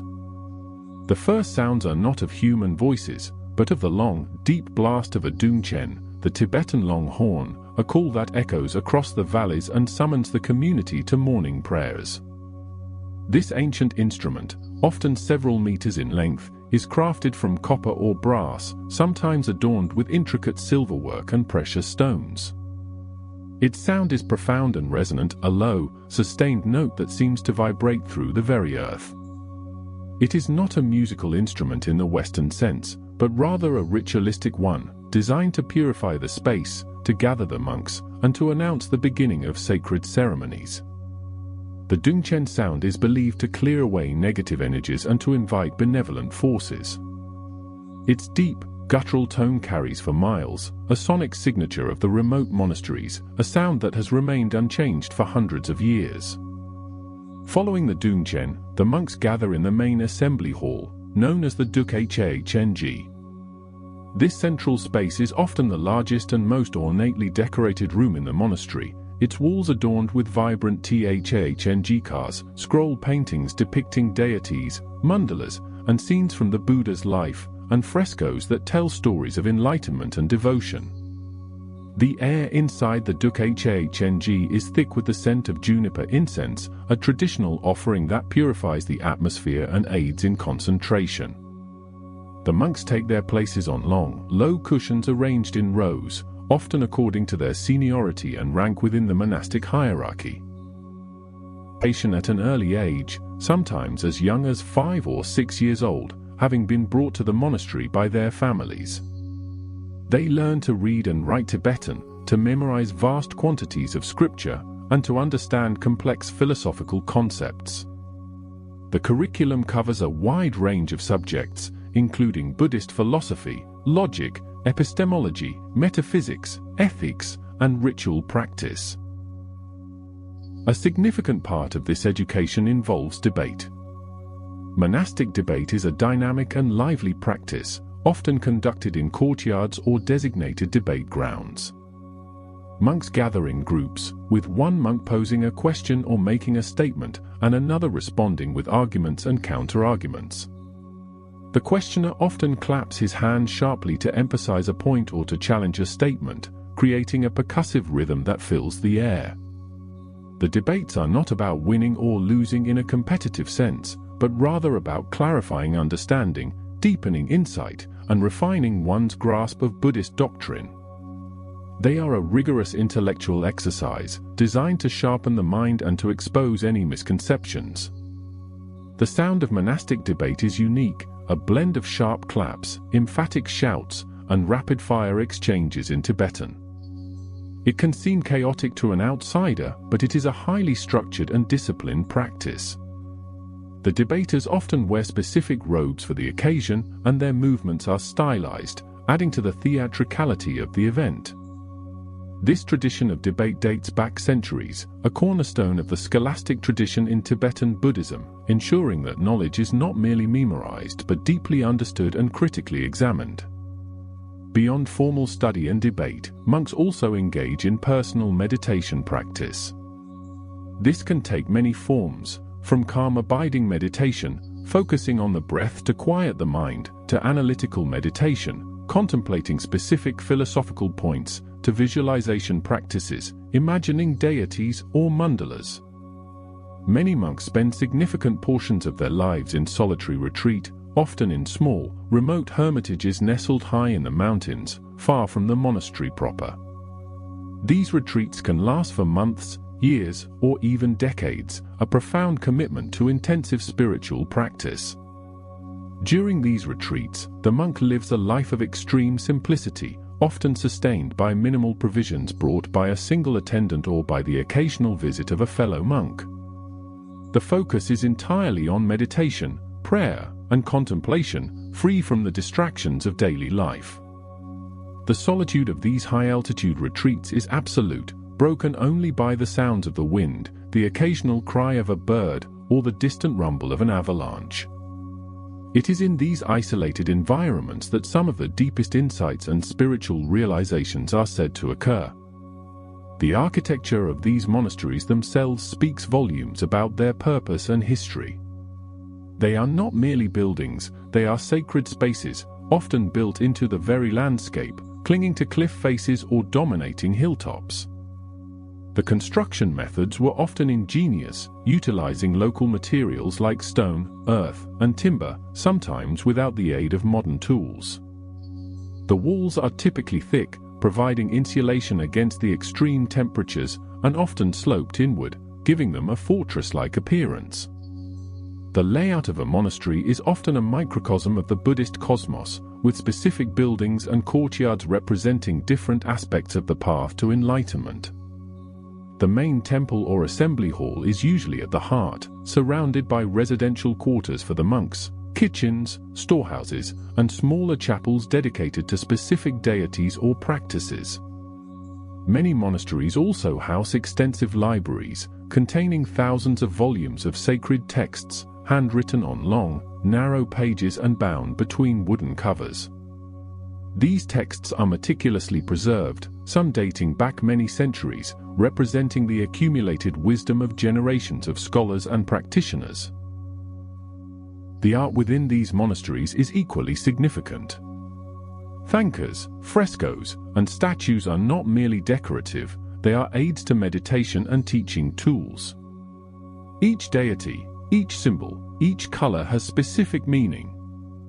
For example, the color blue often represents the boundless nature of the sky and wisdom, while red signifies passion or activity.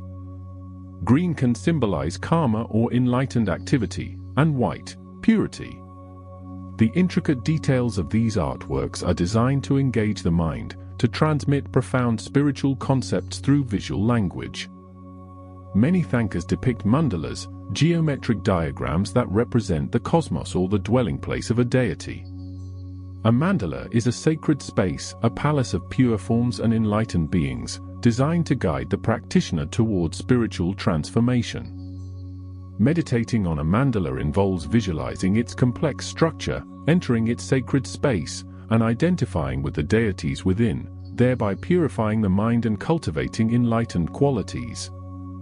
The creation of a sand mandala, an ephemeral art form made from colored sand, is a particularly profound practice, symbolizing the impermanence of all phenomena. After days or weeks of meticulous work, the mandala is ceremonially swept away, and the sand is poured into a river, returning it to nature and reinforcing the teaching of impermanence. The role of prayer flags, which flutter ubiquitously around monasteries and mountain passes, is also deeply symbolic. These rectangular cloths, often in sets of 5 colors, blue, white, red, green, and yellow, represent the 5 elements, sky, air, fire, water, and earth, respectively. They are inscribed with prayers, mantras, and auspicious symbols. It is believed that as the wind blows through the flags, it carries the blessings and goodwill printed on them to all beings, purifying the air and spreading peace. The flags are not prayers to the deities, but rather prayers that are carried by the wind, an active expression of compassion. As they fade and fray over time, they symbolize the impermanence of life and the continuous cycle of renewal. The sound of these prayer flags, a soft, rhythmic rustle, is a constant presence in the mountain air, a gentle counterpoint to the deeper sounds of the monastery. It is a sound that speaks of continuity, of devotion, and of the pervasive spiritual energy that permeates the Tibetan landscape. This gentle rustling, combined with the distant, almost imperceptible hum of the singing bowls, creates an ambient symphony unique to these sacred places. The singing bowls, which began our journey, continue to resonate, their vibrations now deeply integrated into the fabric of this tranquil world. These bowls, traditionally made from an alloy of 7 metals, gold, silver, mercury, copper, iron, tin, and lead, each corresponding to a celestial body, produce a complex array of overtones when struck or rubbed with a mallet. The sound is not just heard, it is felt, a gentle tremor that can permeate the body, inducing a state of deep calm and receptivity. The practice of using singing bowls dates back centuries, though their exact origins are somewhat debated. They are used in meditation, ritual, and for healing purposes. The sustained, pure tones are believed to balance the body's energy centers, or chakras, and to promote mental clarity. The sound waves are thought to synchronize with brainwave patterns, guiding the mind into deeper states of relaxation, similar to those experienced during meditation. The bowls are often played at the beginning and end of meditation sessions, marking transitions, or during specific rituals to enhance concentration and create a sacred atmosphere. Imagine a monk, seated in quiet contemplation, gently circling the rim of a large singing bowl with a leather-wrapped mallet. The initial friction creates a soft hum, which gradually builds in intensity, developing into a rich, sustained tone. The sound swells, fills the space, and then slowly, imperceptibly, begins to fade, leaving behind a lingering resonance that seems to hang in the air, a testament to the bowl's enduring vibration. This lingering echo is often as important as the initial sound, allowing the mind to settle into the silence that follows. The mountain wind, another constant companion, plays its own subtle melody. It whistles through the eaves of the monastery, sighs across the vast, open plains, and whispers through the sparse, resilient vegetation. It carries the scent of juniper and dry earth, and the faint, distant echo of a yak bell. This wind is not a harsh, intrusive force, but a gentle, pervasive presence, a reminder of the vastness of nature and the enduring spirit of the Himalayas. It is a breath, a living energy that connects everything, from the highest peaks to the deepest valleys, from the ancient stones of the monastery to the quiet breathing of a meditating monk. This confluence of sounds, the deep, resonant chant, the rhythmic clang of dorje and bell, the sharp rattle of the damaru, the piercing call of the gyarling, the gentle rustle of prayer flags, the sustained hum of singing bowls, and the soft whisper of the mountain wind, creates a unique sonic environment. It is an environment designed not to distract, but to focus, to guide the awareness inward, to facilitate a profound sense of peace and interconnectedness.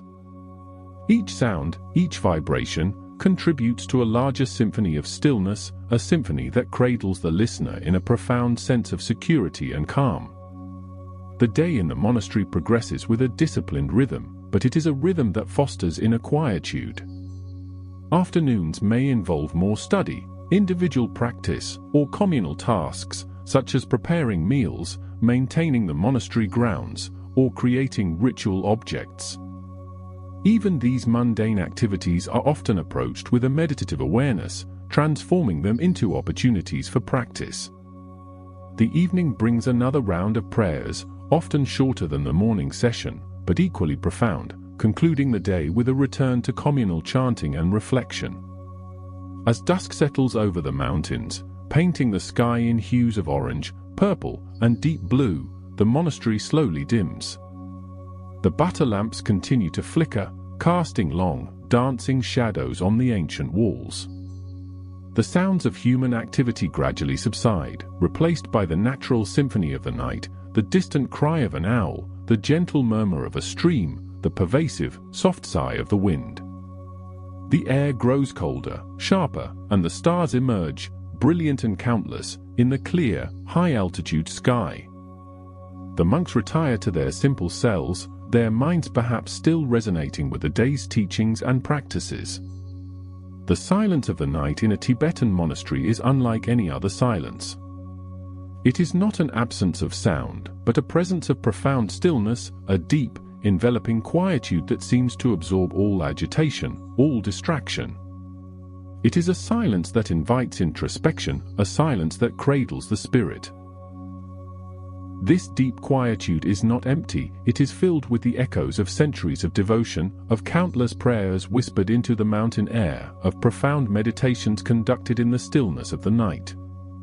It is a silence imbued with spiritual energy, a sanctuary where the mind can truly rest, unburdened by the clamor of the external world. The pervasive calm of this ancient place, woven from the sounds of ritual and the silence of the high Himalayas, now gently envelops the awareness completely. The journey inward continues, ever deeper into the quietude, ever deeper into the sanctuary of stillness. The gentle hum of the singing bowls, the subtle rustle of prayer flags, and the soft whisper of the mountain wind now merge into a single, continuous note of peace, guiding the awareness further into the serene depths, into a profound and restorative quiet. The serene depths now unfold, revealing a gentle current. This current is not of water, but of quiet energy, flowing through the vastness of the Himalayan landscape. It carries with it the echoes of ancient practices, the subtle vibrations of devotion, and the profound stillness of the mountains themselves. This current moves with an unhurried grace, a silent river of peace.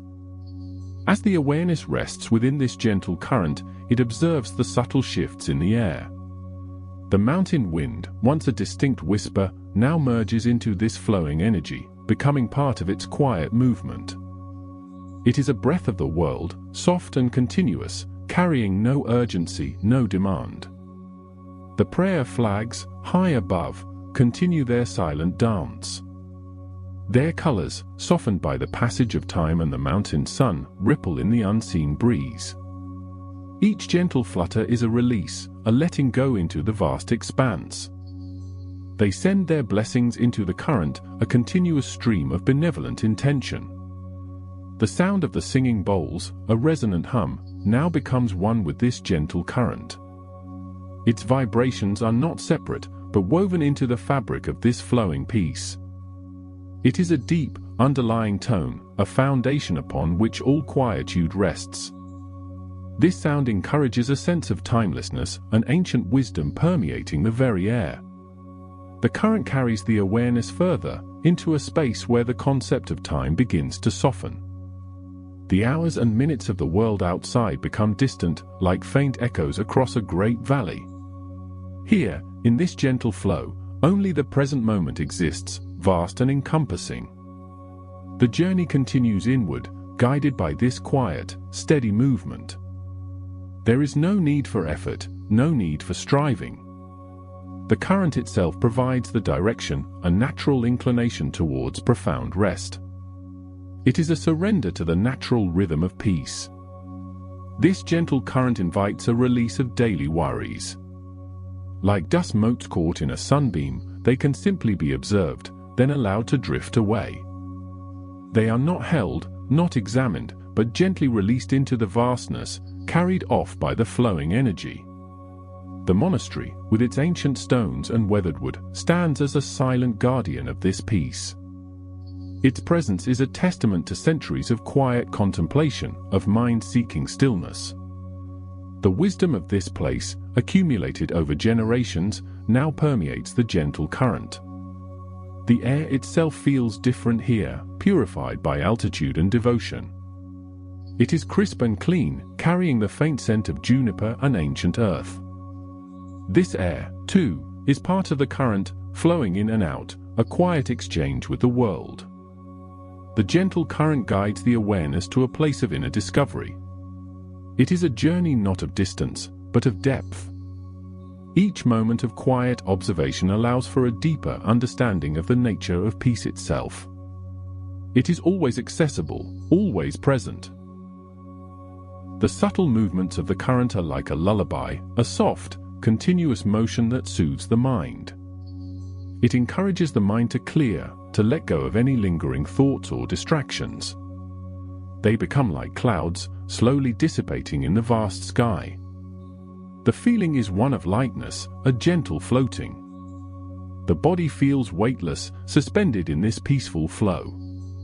There is no resistance, only an effortless movement with the current. This sensation promotes a profound sense of ease.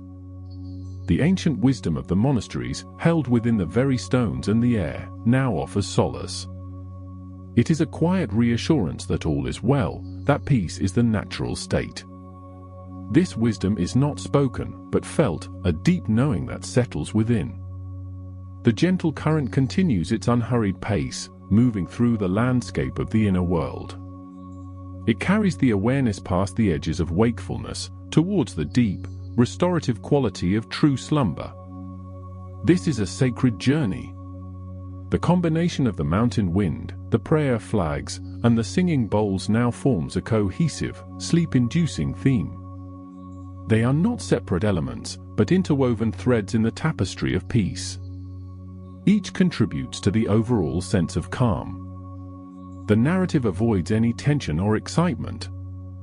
It maintains a consistently low arousal tone, a smooth and even flow, mirroring the gentle current itself. There are no sudden changes, no jarring sounds, only continuous, soft movement. The focus shifts gently to internal sensations. The subtle rise and fall of the breath, the quiet beating of the heart, these become anchors in the present moment. External distractions fade, becoming less and less significant. The gentle current carries the awareness towards a state of complete mental stillness. It is like the quiet of the mountains at dawn, before the world awakens. A profound quietude settles, deep and undisturbed. The feeling of letting go of thoughts becomes effortless. They are not pushed away, but simply allowed to drift, like leaves on a stream. They pass by, without needing to be grasped or held. This creates a clear and receptive mind. The deep, restorative quality of sleep found in such a sacred place is now within reach. The gentle current guides the awareness to this threshold, a place where profound rest begins. It is a sanctuary from stress. The journey inward is one of inner discovery, leading to a profound state of rest. It is a quiet exploration of peace, a gentle unfolding into stillness.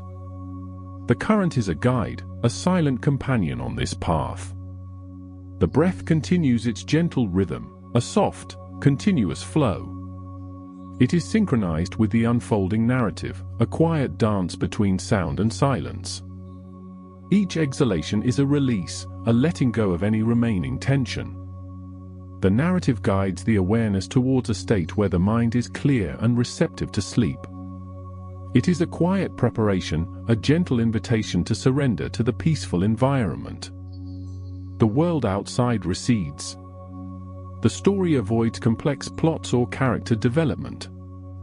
Its sole focus is on atmosphere, on creating a sense of peace and stillness. The imagery is simple, yet profound, designed to soothe and calm. The gentle current continues to flow, carrying the awareness deeper into the quietude. It is a continuous, soft movement, like the slow turning of the earth. This movement is comforting, reassuring. The mountain air, cool and clean, now feels like a soft embrace. It surrounds the awareness, a gentle blanket of peace. This air carries the essence of the high Himalayas, ancient and pure. The prayer flags, with their silent blessings, continue to ripple. Their colors, faded but still vibrant, speak of enduring hope and peace. They are a constant, gentle presence in the mountain breeze. The hum of the singing bowls, now almost imperceptible, resonates deep within.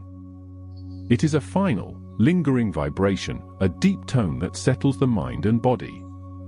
This sound is a gateway to stillness. The current now moves with an even greater slowness, a deliberate, unhurried pace. It is a final, gentle push towards the embrace of deep slumber. The world outside is now a distant memory. The narrative encourages a sense of surrender to this peaceful environment. There is no need to hold on, no need to resist. Simply allowing the current to carry the awareness into profound rest. The concept of timelessness now fully envelops the awareness. Worries fade completely, leaving behind a vast, open space of quiet. This ancient setting is a sanctuary where all stress dissolves. The gentle current now brings the awareness to a place of complete peace. It is a quiet harbor, a serene haven where all movement ceases and only stillness remains. This is the threshold of deep, restorative sleep. The soft whisper of the mountain wind, the subtle rustle of prayer flags, and the gentle hum of the singing bowls now merge into a single, continuous note of profound quiet. This note guides the awareness into the deepest layers of rest, into a profound and restorative quiet. The current now slows, almost imperceptibly, as the awareness settles into the softest, most peaceful embrace, preparing for the deepest slumber. The gentle current now carries the awareness further. It moves with a quiet, unhurried grace. The journey continues through the high mountain passes. These passes are often marked by cairns, small piles of stones left by travelers. Each stone represents a prayer or a safe passage. The air here is thin and clear. It carries the scent of juniper and dry earth. High above, the sky is an intense, deep blue. This vastness creates a profound sense of perspective. It reminds one of the immense scale of the natural world. Monasteries in these remote regions are often built into the mountainsides. They cling to cliffs or nestle in sheltered valleys. Their architecture is designed to withstand the harsh elements. Thick stone walls provide insulation against the cold. Small, strategically placed windows allow light to enter. These structures are not merely buildings. They are living extensions of the landscape. They blend seamlessly with the rock and ice. The materials used are often sourced directly from the surrounding environment. Stone, timber, and earth are shaped by skilled hands. The interiors of these monasteries are often adorned with intricate murals and thankas. These sacred paintings depict deities, mandalas, and scenes from Buddhist scriptures. The colors are vibrant, made from natural pigments. They tell stories of wisdom and compassion. Each brushstroke is a meditation. Each detail holds symbolic meaning. The artists who create these works spend years mastering their craft. They work in silence, with great devotion. Their art serves as a visual aid for contemplation. Within the main assembly halls, large statues of Buddhas and Bodhisattvas reside.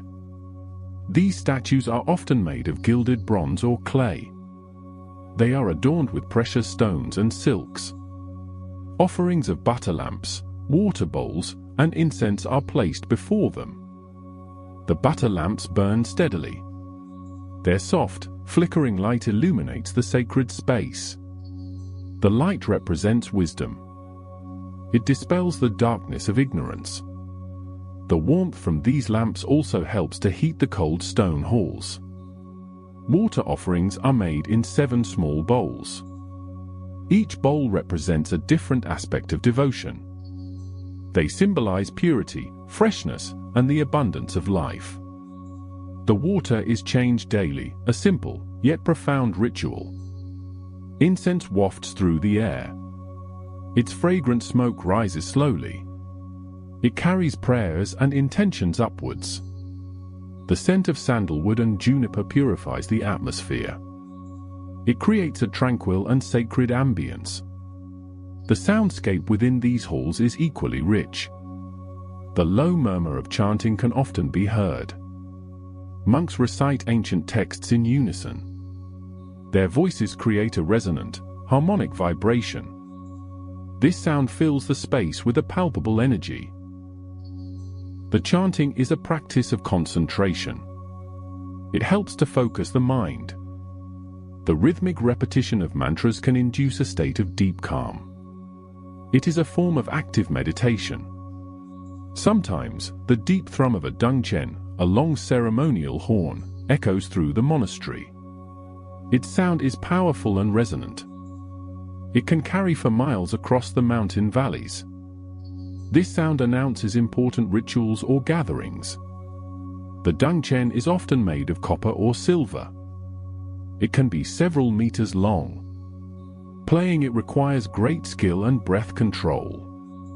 The sound is both majestic and grounding. Smaller instruments, like the gyaling, a Tibetan oboe, add melodic layers. Its high-pitched, reedy sound weaves through the deeper tones. It brings a sense of lightness and clarity to the musical tapestry. The gentle current continues its flow. It moves past ancient texts stored in wooden cabinets. These texts are often handwritten. They are bound in silk and leather. Each volume contains centuries of accumulated wisdom. The preservation of these texts is a sacred duty. Scribes meticulously copy and illuminate them. Libraries within monasteries are vital centers of learning. They hold the lineage of Buddhist philosophy and practice. The quiet dedication of the monks who study these texts is profound. They spend many hours in contemplation and discussion. Their lives are devoted to understanding the nature of reality. They seek to cultivate wisdom and compassion. The daily rhythm of monastic life is structured yet fluid. It begins before dawn with prayers and meditation. The early morning light slowly illuminates the monastery courtyards. The air is crisp and still. Breakfast is a simple meal, often sampa, roasted barley flour mixed with butter tea. This provides sustenance for the day's activities. The monks eat in silence, mindful of each bite. The day unfolds with various activities. There are periods of study, debate, and manual labor. Monks tend to the monastery gardens. They maintain the buildings. They prepare meals. Each task is performed with awareness. Debate is a significant part of monastic education. Monks engage in lively discussions. They challenge each other's understanding of philosophical concepts. The debates are often accompanied by dramatic gestures and clapping. This intellectual rigor sharpens the mind. It helps to clarify complex ideas. The goal is not to win, but to deepen understanding. It is a collaborative search for truth. The afternoon might include more meditation sessions. These can be held individually or in groups. The focus is on cultivating mindfulness and insight. The mind is trained to be present and aware. As evening approaches, the monastery prepares for its final rituals. Sunset paints the mountain peaks in hues of orange and purple. The air grows cooler. The sounds of the day begin to recede. Evening prayers are often accompanied by the soft glow of butter lamps. The chanting returns, a gentle lullaby. It brings a sense of closure to the day. It prepares the mind for rest. The gentle current now flows through the monastery courtyards. These open spaces are often paved with stone. They are places for gathering and quiet reflection. Sometimes, prayer flags flutter gently overhead. The prayer flags are inscribed with mantras and symbols. They are believed to carry blessings on the wind. As the wind passes through them, it disperses these blessings across the land. Each color of the flag represents a different element. Blue represents sky and space. White represents air and wind. Red represents fire. Green represents water. Yellow represents earth. Together, they symbolize balance and harmony. The flags are not meant to last forever. They are designed to fade and fray. This symbolizes the impermanence of all things. As they dissolve, their prayers are released into the universe. The subtle rustle of these flags is a constant presence. It is a soft, rhythmic whisper. It blends with the distant sound of the mountain wind. This combination creates a natural, soothing melody. The gentle current carries the awareness to the monastery rooftops. These roofs are often flat or gently sloped. They are sometimes adorned with gilded ornaments. These ornaments can include victory banners or dharma wheels. From the rooftops, the panoramic views are breathtaking. The vast expanse of the Himalayan landscape unfolds. Snow-capped peaks pierce the sky. Valleys stretch out below. Clouds drift lazily across the horizon. The silence at this altitude is profound. It is a silence that is not empty. It is filled with the subtle sounds of nature. The distant call of a bird. The soft sigh of the wind. The faint echo of a bell. This expansive view encourages a sense of humility. It reminds one of their place within the greater cosmos. It fosters a feeling of interconnectedness with all life. The gentle current now slows even further. It moves with an almost imperceptible motion. The awareness is cradled in this quiet space. It is a space of profound tranquility. The sounds of the singing bowls have become very soft. Their resonance is now a gentle hum. It is a vibration that permeates the air. It settles deep within the stillness. This hum is a conduit. It guides the awareness into deeper states of rest. It is a sound that encourages release. It invites a complete surrender to the quiet. The mountain wind, too, has softened its voice. It is now a mere breath, a whisper against the ancient stones. It carries no urgency, only peace. The prayer flags are almost motionless. Their rustle is barely audible. A faint, almost imagined sound. It is a memory of movement, fading into stillness. The gentle current has brought the awareness to a threshold. A quiet, peaceful boundary. Beyond this boundary lies the deepest slumber. A place of profound restoration. The awareness rests now, poised at this edge. It is held in a soft embrace. The subtle hum, the soft breath of wind, the quiet flags, all merge. They form a single, continuous note of deep, abiding peace. This note now gently guides the awareness into the quietest, most peaceful embrace. The path now narrows. It becomes a whispered trail. This trail leads through ancient forests. These forests cling to the mountain slopes. Here, the air is thin and clear. It carries the scent of juniper and pine. Monasteries often have small, hidden paths. These paths connect different meditation caves. Some caves are carved directly into the rock face.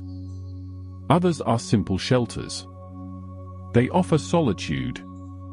They are places for deep contemplation. The monks would walk these paths in silence. Their steps were soft on the earth. The ground might be covered in fallen leaves, or smooth, worn stones. Each step was a form of meditation itself, a connection to the earth. The wind here is a constant companion.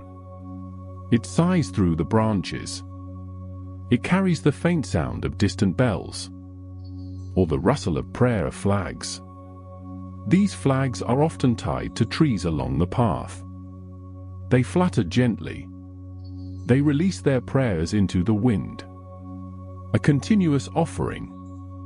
The sun might filter through the canopy, creating shifting patterns of light. Shadows lengthen as the day progresses. They deepen the sense of quiet. The path might lead to a small stream, its water clear and cold. The sound of the stream is soft, a gentle, murmuring sound. It flows over smooth pebbles. Its journey is unhurried. This path is not about reaching a destination. It is about the journey itself. It is about the quiet unfolding of each moment, each breath. The air grows cooler now. The light softens further. The mountain peaks stand sentinel. They watch over these ancient ways. The path continues, winding slowly. It invites a deeper stillness. It leads into the heart of the mountains. where silence reigns supreme. The whispers of the wind become fainter. The path becomes almost imperceptible. The mountain wind whispers ancient secrets now. The mountain wind whispers its ancient song, carrying peace across the high peaks. The mountain wind whispers its ancient song, carrying peace across the high peaks. This ethereal wind, a constant companion in the Tibetan plateau, has for centuries carried the blessings and prayers emanating from the secluded monasteries nestled high above the clouds, shaping not only the physical landscape but also the spiritual fabric of this extraordinary land. These sacred structures, often built into the very rock faces of the Himalayas or perched precariously on remote plateaus, represent a profound architectural and spiritual endeavor, reflecting a deep reverence for both the natural world and the enlightened path of Buddhism. The construction of such monasteries was an arduous undertaking, requiring immense human effort and ingenuity, as labours often transported massive stones and timber across treacherous terrain, sometimes for hundreds of miles, using only rudimentary tools and the strength of yaks and human will. Consider the foundational principles guiding their design, which often incorporated elements of both Indian Buddhist monastic architecture and indigenous Tibetan building traditions, creating a unique synthesis perfectly adapted to the harsh climate and spiritual needs of the region. Early monasteries, like Sami, Tibet's first Buddhist monastery established in the 8th century under the patronage of King Trisong Detsen, were meticulously planned to reflect the Buddhist cosmology, often featuring a central temple representing Mount Meru, the cosmic mountain, surrounded by smaller temples and stupas symbolizing continents and subcontinents. The layout of Sami, for instance, was said to be a three-dimensional mandala, a sacred geometric design representing the universe, intended to facilitate meditation and spiritual realization for its resident monks and visiting pilgrims. This intricate planning extended to the orientation of the buildings, which were often aligned with cardinal directions or significant astronomical events, further integrating the spiritual practice with the natural rhythms of the cosmos. The materials used in these constructions were predominantly local, including stone, timber, clay, and sometimes even yak hair for insulation, demonstrating a sustainable approach to building that minimized environmental impact while maximizing durability against extreme weather conditions. Thick stone walls, often several feet deep, provided excellent insulation against the brutal winter cold and the intense summer sun, maintaining a relatively stable interior temperature crucial for the monks' daily routines and preservation of precious manuscripts. The roofs, typically flat or gently sloped, were constructed from layers of compacted earth and timber, often topped with a protective layer of slate or gravel, designed to shed snow and withstand powerful winds that sweep across the plateau. Intricate wooden carvings, often depicting Buddhist deities, mythical creatures, and auspicious symbols, adorned doorways, window frames, and pillars, serving not only as decorative elements but also as visual teachings and protective wards. Within these formidable structures, the heart of monastic life pulsated, centered around the assembly hall, known as the Duk-Khang, which served as the primary space for communal prayers, rituals, and teachings. This grand hall, often the largest and most ornately decorated building within a monastery complex, featured rows of low benches where monks would sit cross-legged for hours, chanting sacred texts in deep, resonant tones that filled the vast space. The walls of the Duk-Khang were typically adorned with vibrant murals, or Tang-Khz, depicting scenes from the life of the Buddha, enlightened masters, mandalas, and various deities, each painting a visual narrative designed to inspire devotion and guide practitioners on their spiritual journey. These murals, often painted with mineral pigments derived from ground stones and plants, maintained their vivid colors for centuries, a testament to the skill of the monastic artists and the enduring quality of their materials. Beyond the Duk-Khang, numerous smaller temples and chapels, known as lakangs, housed specific deities or served particular ritual functions, each meticulously decorated with statues, offerings, and intricate scroll paintings. These lakangs often contained precious relics, such as the remains of revered Lamahz, sacred texts, or ancient ritual objects, which were considered powerful sources of blessing and objects of profound veneration. The careful arrangement of these sacred objects within the lakhungs followed specific iconographic traditions, ensuring that each deity was placed in its proper position and surrounded by appropriate symbolic offerings, thereby creating a harmonious and potent sacred space. The light filtering into these chapels, often through small, high windows or butter lamp offerings, created an atmosphere of profound reverence, illuminating the gilded statues and intricate details of the altars. The living quarters for the monks, known as Kaingtiazien or La Bihng depending on their size and function, were typically simple and austere, reflecting the monastic vows of renunciation and dedication to spiritual practice. These cells, often small rooms with minimal furnishings, provided a space for individual meditation, study, and rest, allowing monks to cultivate inner peace and focus away from worldly distractions. Despite their simplicity, these quarters were meticulously maintained, reflecting the monastic emphasis on order, cleanliness, and mindfulness in all aspects of life. The daily routine within these monasteries was rigorously structured, beginning before dawn with communal prayers and continuing throughout the day with periods of study, meditation, chores, and ritual practices, all aimed at cultivating wisdom, compassion, and spiritual liberation. The monastic libraries, or paekhang, were invaluable repositories of knowledge, housing thousands of sacred texts, including the Kaingyu, the translated words of the Buddha, and the Tengyu, commentaries on those teachings, along with philosophical treatises, historical chronicles, and medical texts. These texts, often hand-copied onto long, narrow strips of paper made from local plants and bound between wooden covers, were meticulously preserved and studied, forming the bedrock of Tibetan Buddhist scholarship. The scribes and scholars within the monasteries dedicated their lives to copying, preserving, and interpreting these ancient scriptures, ensuring the continuity of the Buddhist tradition through generations.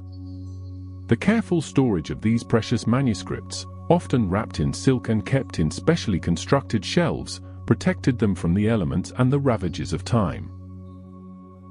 The economic sustenance of these vast monastic complexes was multifaceted, relying on a combination of land endowments, donations from patrons and pilgrims, and the monks' own labor in crafts, agriculture, and sometimes even trade.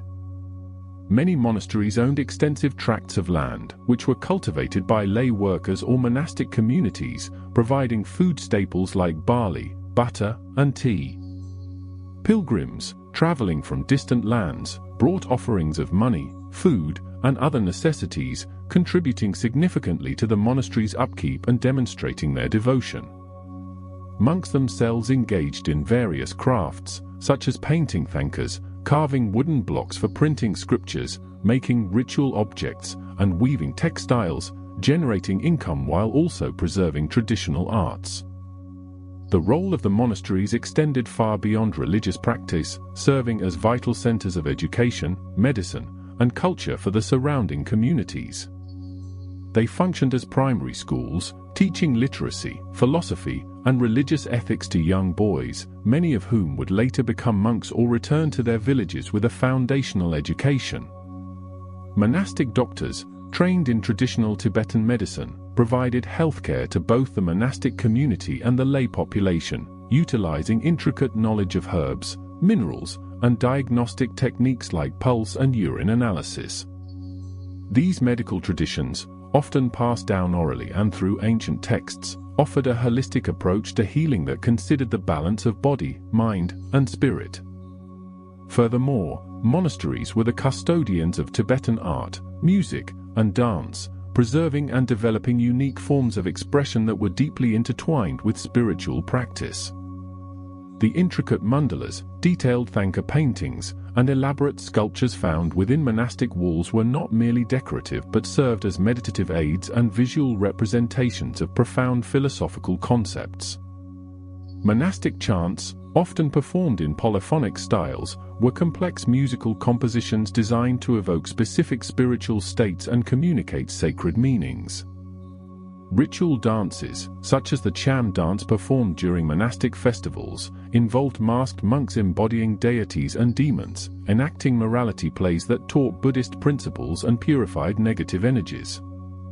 The concept of the Gompa, a Tibetan Buddhist monastery or monastic college, emphasizes its function as a place of solitary meditation and intense study, often situated in remote, tranquil locations conducive to spiritual practice. These gompas varied greatly in size, from small hermitages housing a few reclusive practitioners to vast complexes like Drepung, Ganden, and Sera, which historically housed thousands of monks and functioned as major intellectual centers. Drepung Monastery, once the largest monastery in the world, could accommodate over 10,000 monks, organized into various colleges and houses, each specializing in different aspects of Buddhist philosophy and practice. The sheer scale of these institutions required sophisticated administrative structures, managing everything from food supply and finances to the rigorous academic curriculum and the complex ritual calendar. The daily life of a monk was a disciplined pursuit of enlightenment, characterized by extensive memorization of scriptures, rigorous debate, and prolonged periods of meditation. Monastic debates, a cornerstone of Tibetan Buddhist education, were highly formalized intellectual contests where monks would challenge each other's understanding of philosophical texts, sharpening their minds and deepening their comprehension of complex doctrines. These debates, often held in courtyards with specific gestures and vocalizations, were not about winning but about collectively advancing understanding and clarifying subtle points of Buddhist philosophy. The vibrant energy of these debates, with their clapping hands and emphatic pronouncements, was a unique and integral part of monastic intellectual life. The spiritual practices within these monasteries were diverse, encompassing various schools of Tibetan Buddhism, including the Nyingma, Sakya, Kagyu, and Gelug traditions, each with its own emphasis on certain texts, rituals, and meditative techniques. Despite their differences, all schools shared the fundamental goal of achieving enlightenment for the benefit of all sentient beings, cultivating compassion, wisdom, and ethical conduct.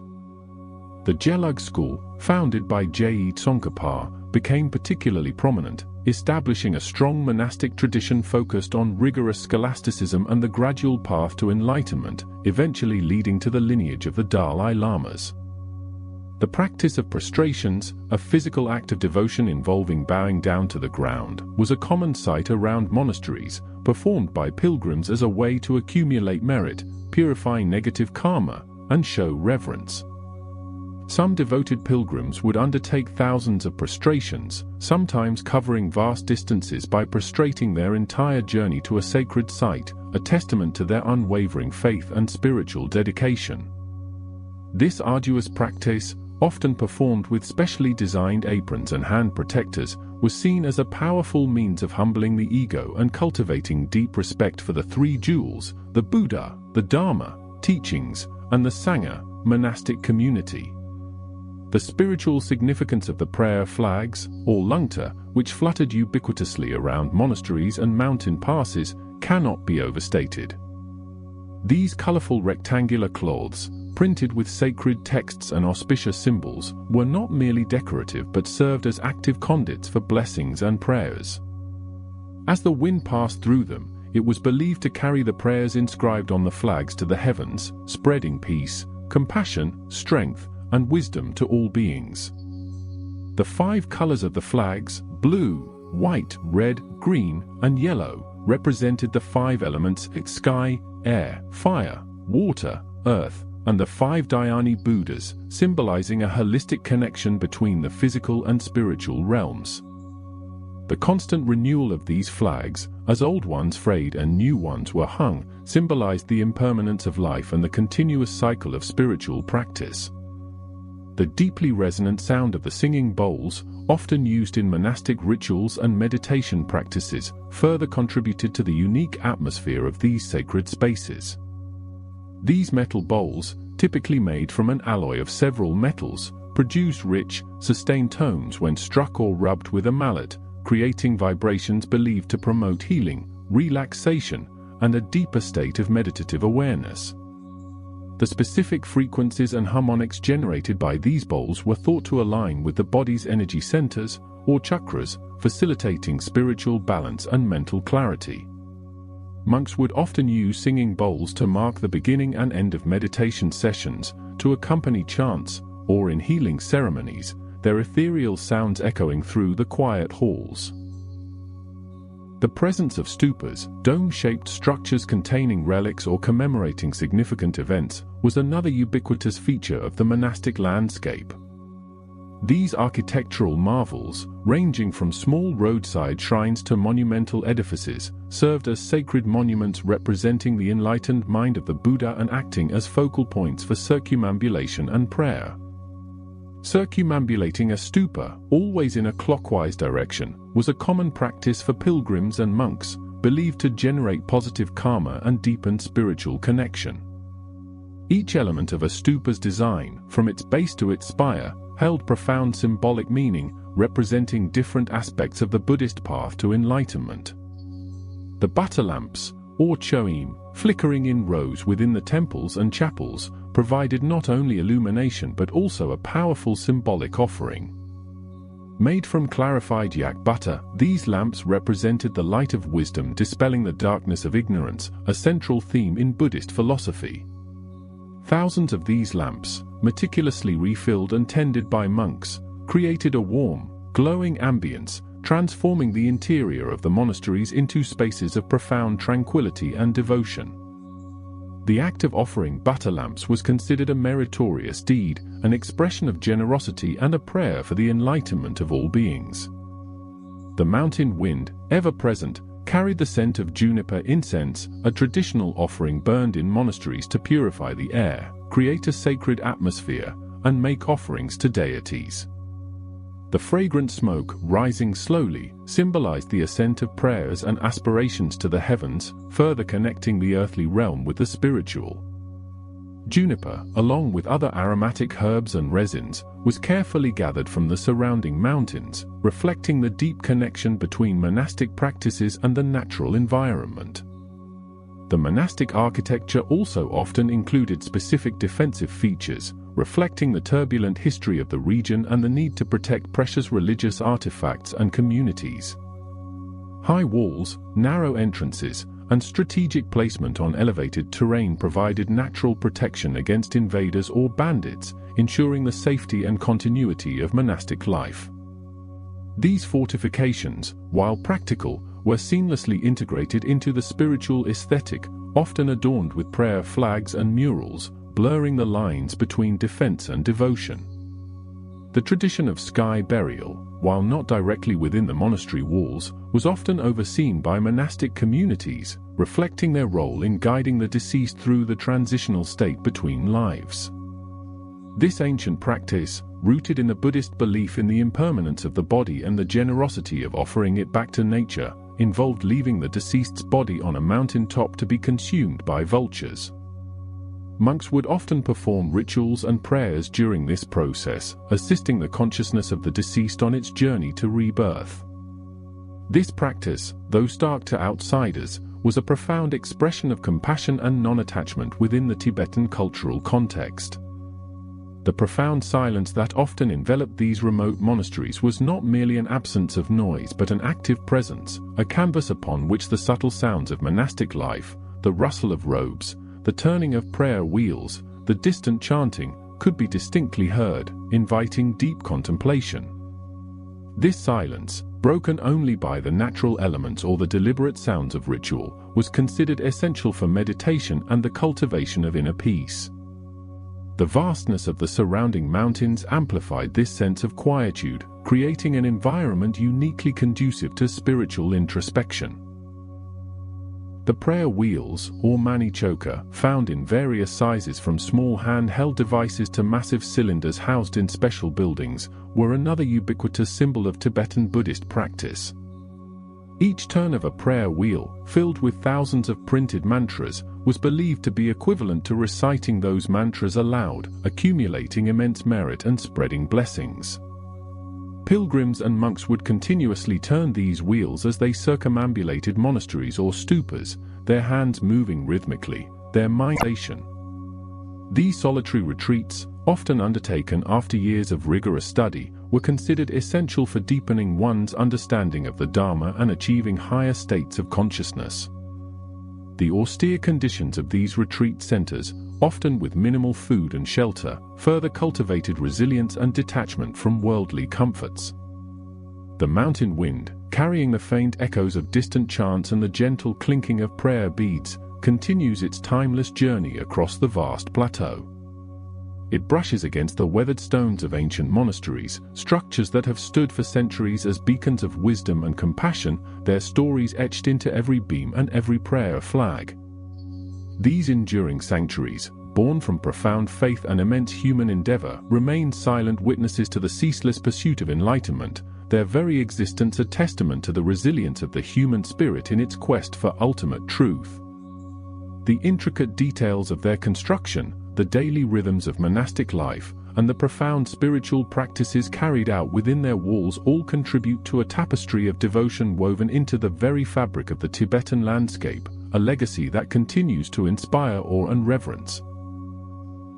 The intricate details of their construction, the daily rhythms of monastic life, and the profound spiritual practices carried out within their walls all contribute to a tapestry of devotion woven into the very fabric of the Tibetan landscape, a legacy that continues to inspire awe and reverence.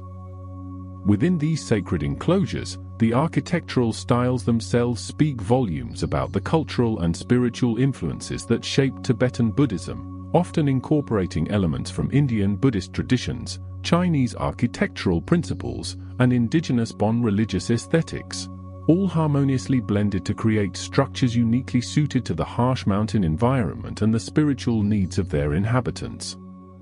The construction techniques employed by ancient Tibetan builders were remarkably sophisticated, utilizing locally sourced materials such as stone, timber, and earth, often without the aid of modern machinery, relying instead on ingenious methods of leverage, communal labor, and deep understanding of structural integrity to erect multi-story complexes that have withstood centuries of extreme weather and seismic activity. Many monasteries, like the iconic Potala Palace in Lhasa, which served as the winter residence of the Dalai Lamas, exemplify a fortress-like design with massive sloping walls, small windows, and flat roofs, providing both defensive capabilities and insulation against the biting cold, while also symbolizing the impenetrable nature of the Dharma. The internal layout of these monastic cities was meticulously planned, typically featuring a central assembly hall, known as a Dukhang, which served as the primary space for congregational prayers, ceremonies, and teachings, often adorned with towering pillars, intricate tankus, and gilded statues of Buddhas and Bodhisattvas, creating an atmosphere of profound sanctity. Surrounding the Dukhang were numerous smaller chapels, each dedicated to specific deities or aspects of the Buddhist pantheon, housing precious relics, ancient scriptures, and devotional offerings, where monks could engage in solitary meditation or smaller group rituals. Residential quarters for the monks, known as labrangs or kantsens, were often arranged in a labyrinthine fashion, providing individual cells or shared dormitories, along with communal kitchens, dining halls, and administrative offices, all designed to support the extensive monastic community.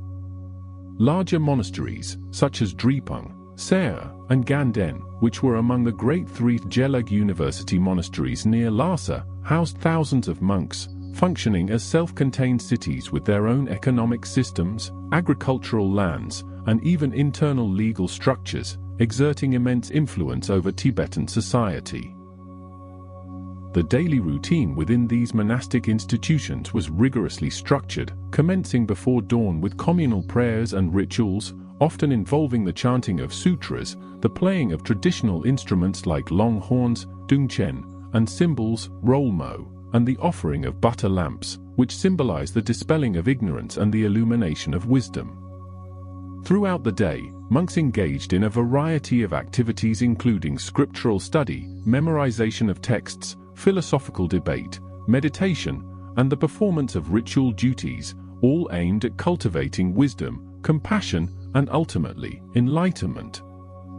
Philosophical debate, a cornerstone of Gelugpa monastic education, was a particularly vibrant and intellectually stimulating practice, where monks would gather in courtyards, often in the late afternoon, to engage in lively discussions, challenging each other's understanding of complex Buddhist doctrines through a formalized system of questions and answers, accompanied by distinctive hand gestures and vocalizations that added to the dynamic atmosphere.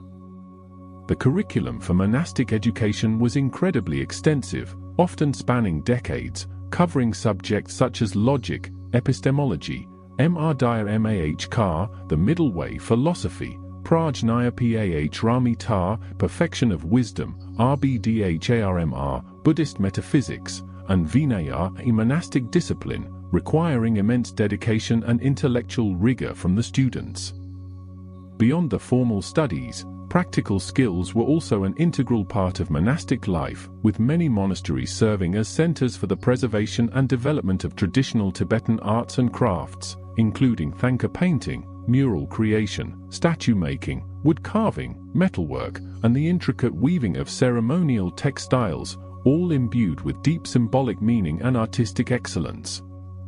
Scribes meticulously copied and illuminated sacred texts, ensuring the accurate transmission of the Dharma across generations, often using traditional methods of ink preparation from soot and glue, and writing on specially prepared paper or palm leaves, sometimes even using gold or silver ink for particularly revered scriptures.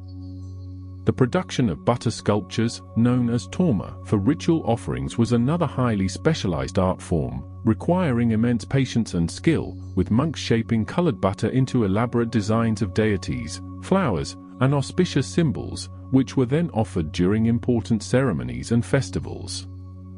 Monasteries also played a crucial role in traditional Tibetan medicine, with some institutions maintaining their own medical colleges, where monks studied ancient texts on pharmacology, diagnosis, and treatment, often incorporating herbal remedies, acupuncture, and spiritual healing practices, serving the health needs of both the monastic community and the surrounding lay population. The spiritual practices within these monasteries were diverse and profound, ranging from quiet individual meditation to elaborate group rituals, all designed to purify the mind, accumulate merit, and progress along the path to awakening.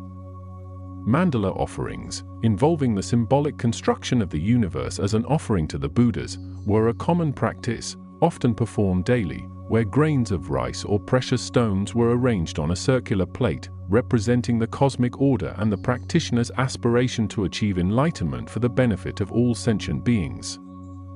Prostrations, a physical act of reverence and humility, were also widely practiced, often performed in sequences of hundreds or even thousands, both individually and communally, serving as a powerful means of purifying negative karma and developing devotion.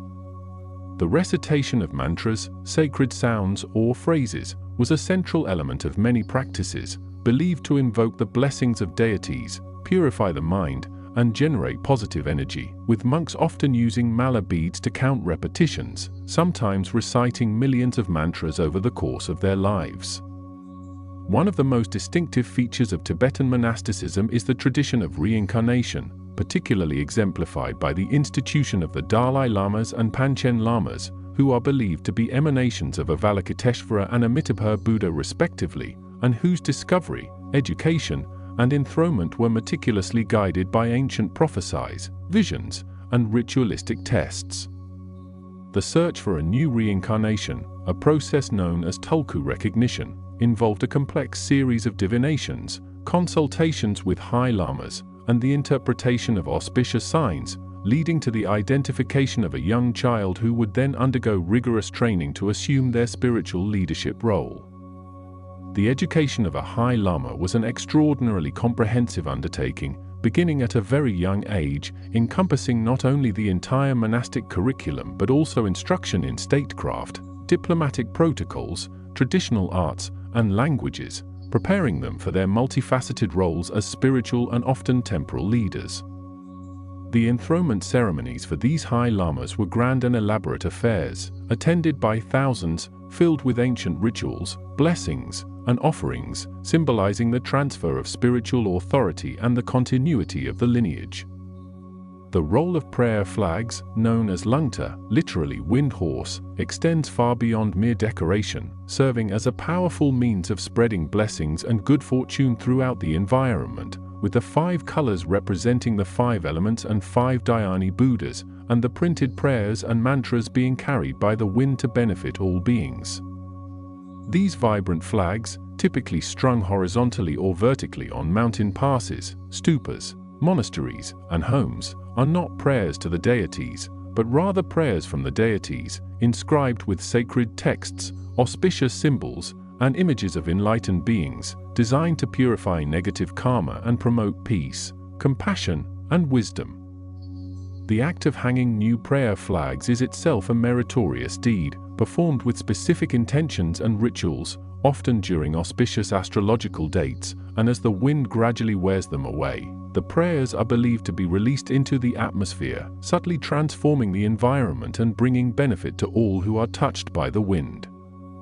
The tradition of prayer flags is deeply intertwined with the Tibetan understanding of interconnectedness and the belief that even the smallest actions can have far-reaching positive effects, contributing to the collective well-being of the world.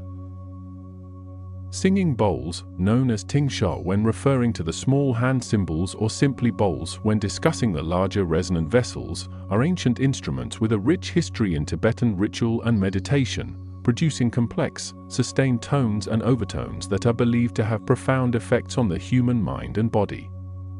These bowls, traditionally crafted from an alloy of 7 different metals corresponding to the 7 planets, are played by striking them with a mallet or rubbing a wooden or leather-wrapped striker around their rim, causing them to vibrate and produce a rich, resonant sound that can fill a large space. In monastic settings, singing bowls are used during meditation sessions to mark the beginning and end of periods of silence, to help practitioners focus their minds, and to create an atmosphere conducive to deep contemplation and spiritual insight, with their sustained tones often described as aiding in the achievement of altered states of consciousness. The specific frequencies and harmonic overtones produced by these bowls are believed to align with the body's energy centers, or chakras, promoting relaxation, reducing stress, and facilitating inner healing, making them valuable tools for both spiritual and therapeutic purposes within the monastic tradition and beyond. The mountain wind, a constant companion in the high altitudes of Tibet, is not merely a physical phenomenon but also holds significant spiritual meaning, often viewed as a carrier of blessings, prayers, and the very breath of the deities, embodying the dynamic and ever-present force of nature. The crisp, clean air, often carrying the scent of juniper and high-altitude flora, is considered purifying, invigorating the mind and body, and creating an environment conducive to spiritual practice, especially for hermits and meditators who seek solitude in remote mountain caves. The sound of the wind whistling through the valleys and around the monastery walls is often interpreted as a subtle form of chanting or the voice of the Dharma itself, reminding practitioners of the impermanence of all phenomena and the constant flow of existence. This pervasive wind also plays a practical role in the daily lives of monks, influencing weather patterns, shaping the landscape, and even aiding in the drying of medicinal herbs and ceremonial offerings, deeply integrating the natural environment into the monastic rhythm. The economic life of ancient Tibetan monasteries was remarkably complex and self-sustaining, often relying on a combination of land endowments, donations from patrons, trade, and the labor of their monastic communities, allowing them to thrive for centuries as centers of learning and spiritual practice. Many monasteries owned vast tracts of land, cultivated by tenant farmers who paid taxes in kind, providing a steady supply of food and resources for the monastic population, while also engaging in animal husbandry, particularly yak herding, which supplied milk, butter, meat, and wool. Trade routes, such as the ancient tea-horse road, brought goods and wealth to the monasteries, which often acted as important caravanserai along these routes, offering lodging and protection to traders, and sometimes even engaging in their own commercial ventures, exchanging local products for goods from India, China, and Central Asia.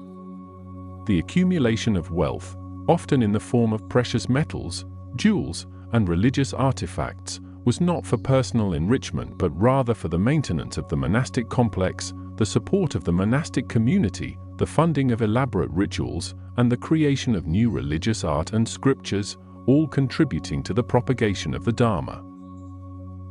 The relationship between monasteries and the lay community was symbiotic and deeply intertwined, with lay practitioners providing material support through donations, labor, and patronage, while monasteries offered spiritual guidance, education, medical care, and cultural services to the surrounding population.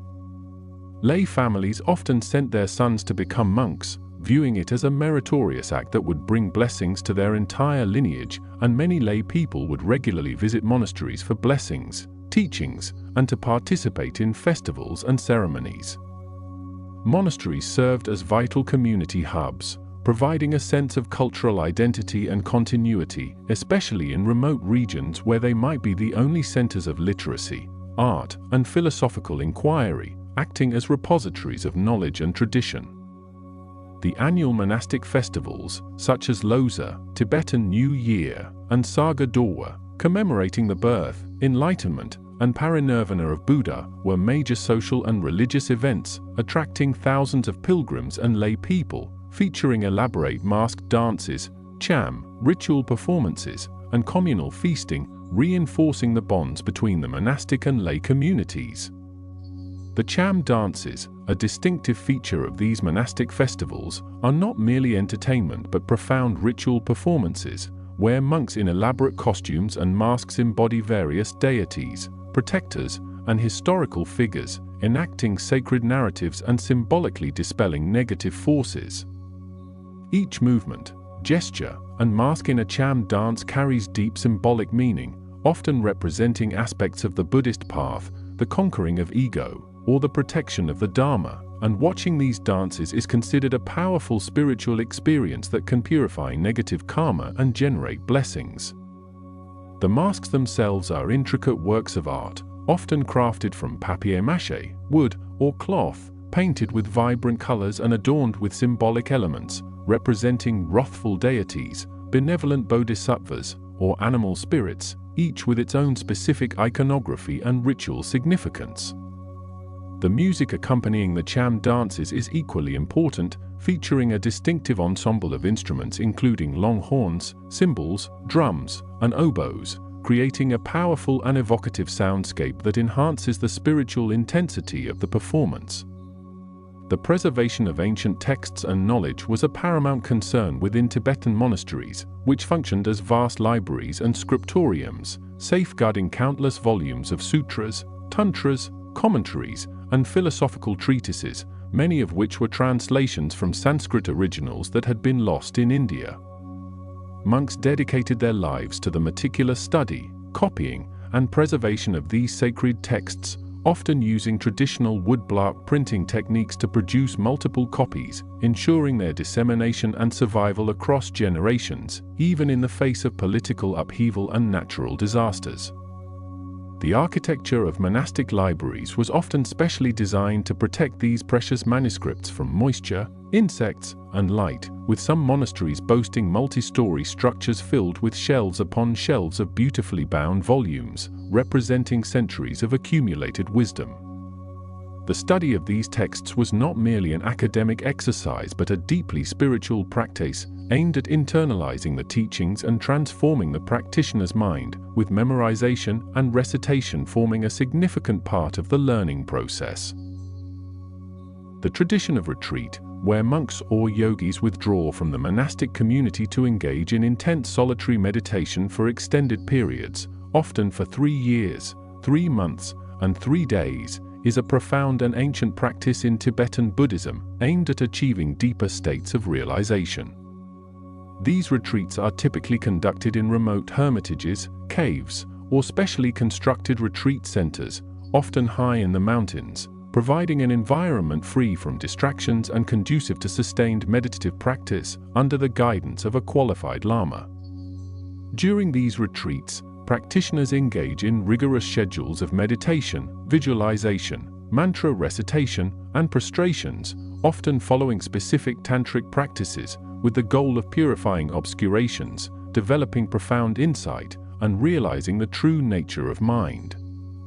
The completion of a long retreat is considered a significant milestone in a practitioner's spiritual journey, often leading to profound transformations in their understanding and experience of the Dharma, and is highly respected within the monastic community. The unique relationship between Tibetan Buddhism and the Himalayan environment is evident in the choice of monastery locations, often perched precariously on cliff sides, nestled in remote valleys, or built atop towering peaks, reflecting a deep reverence for nature and a desire for isolation conducive to spiritual practice. These locations were often chosen for their natural beauty, their strategic defensibility, or their association with sacred sites and enlightened masters, believed to possess powerful spiritual energies. The construction of monasteries in such challenging terrains required extraordinary engineering skills and an intimate knowledge of the local geology and climate, with builders often adapting their techniques to the specific contours of the land, integrating the natural features into the architectural design. The stark beauty and immense scale of the Himalayan landscape itself served as a constant reminder of the vastness of existence, the impermanence of phenomena, and the profound interconnectedness of all life, inspiring awe and humility in the practitioners who lived and meditated there. The concept of terma, or hidden treasures, is a fascinating aspect of Tibetan Buddhism, referring to teachings, texts, and ritual objects concealed by enlightened masters, particularly Padmambhava, during times of persecution or decline, to be discovered later by designated treasure revealers, tertans, when the time is ripe for their propagation. These termas are believed to be divinely inspired and are often discovered through visionary experiences, dreams, or by finding them physically hidden in caves, lakes, or within the minds of the tertans themselves, providing fresh insights and revitalizing the Dharma. The discovery and authentication of termas played a crucial role in the development and diversification of various Tibetan Buddhist lineages, particularly the Nyingma school, ensuring the continuity and evolution of the teachings over centuries. The terma tradition emphasizes the dynamic and living nature of the Dharma, constantly adapting to the needs of different eras and practitioners, while maintaining its essential truth. The lineage system, a fundamental organizational principle in Tibetan Buddhism, emphasizes the unbroken transmission of teachings and empowerments from master to disciple, ensuring the authenticity and purity of the Dharma over generations. Each of the major schools, Nyingma, Sakya, Kagyu, and Gelug, maintains its own distinct lineages, tracing their origins back to the historical Buddha or to great Indian masters like Padmambhava and Atisha, through a succession of enlightened teachers. The relationship between guru and student is considered paramount, with the guru serving as a spiritual guide, mentor, and source of blessings, transmitting not only knowledge but also direct experience of the Dharma through empowerments and personal instruction. This emphasis on lineage ensures that the teachings are not merely intellectual concepts but living traditions, passed down through direct experience and realization, maintaining their transformative power for new generations of practitioners.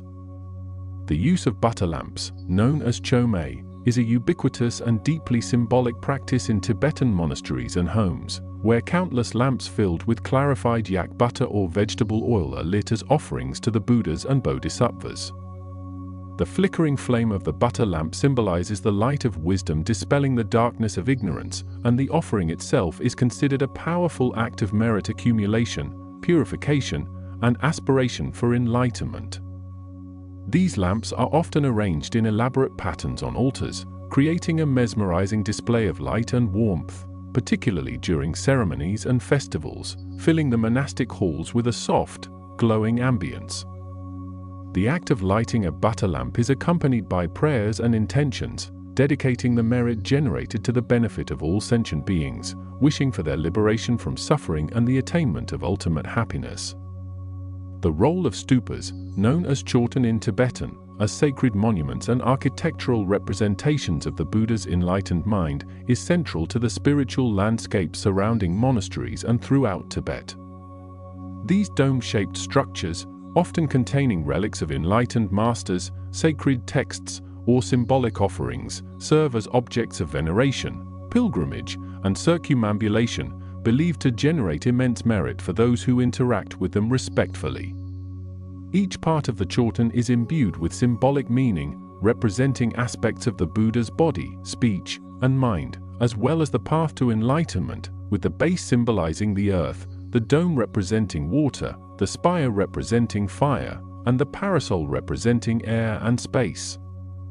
Circumambulating a chorten in a clockwise direction, often while reciting mantras or prayers, is a common devotional practice, believed to purify negative karma, accumulate positive merit, and bring blessings, contributing to the spiritual well-being of the practitioner and the wider community.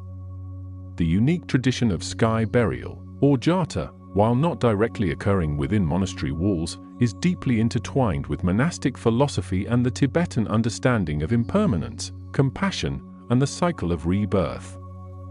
In this practice, the deceased's body is offered to vultures and other scavengers on designated mountain sites, symbolizing the generosity of giving one's body back to nature and providing sustenance for other living beings, rather than burying or cremating it. Monks often play a crucial role in the rituals surrounding sky burial, performing prayers and ceremonies to guide the consciousness of the deceased to a favorable rebirth, emphasizing the transient nature of the physical body and the continuity of consciousness. This practice reflects a profound ecological awareness and a non-attachment to the physical form, aligning with the core Buddhist teachings on emptiness and the interconnectedness of all life. The architectural elements of many monasteries often include distinctive golden roofs, known as gyaltsen, which are not merely decorative but symbolize the victory of the Dharma over ignorance and the presence of enlightened beings within the sacred space. These roofs, often made of gilded copper or bronze, reflect the sunlight with dazzling brilliance, making the monasteries visible from great distances and serving as beacons of spiritual light in the rugged mountain landscape. The intricate craftsmanship involved in creating these golden roofs, often requiring specialized metalworking skills and considerable resources, underscores the immense devotion and effort invested in constructing these sacred edifices. The sight of a monastery's golden roof shimmering against the azure sky or amidst the snow-capped peaks evokes a sense of wonder and reverence, drawing pilgrims and practitioners to its sacred precincts. The practice of tsa making, creating small clay votive tablets often impressed with images of Buddhas or stupas, is another ancient monastic craft, serving both as a devotional act and a means of accumulating merit. These tsas are typically made from clay mixed with sacred substances, sometimes even the ashes of revered lamas, and are often placed inside larger stupas, caves, or other sacred sites as offerings. The repetitive act of molding and pressing the clay, often accompanied by mantra recitation, is itself a meditative practice, fostering concentration and devotion, and the creation of these miniature sacred objects helps to spread blessings and positive energy throughout the environment.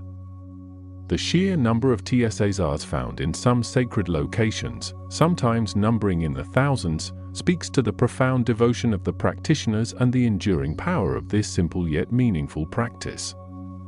The profound influence of Indian Buddhist masters like Atisha and Padmambhava on the establishment and development of Tibetan monasticism cannot be overstated, as they brought foundational texts, tantric practices, and monastic discipline from India to Tibet, laying the groundwork for the flourishing of the Dharma in the land of snows.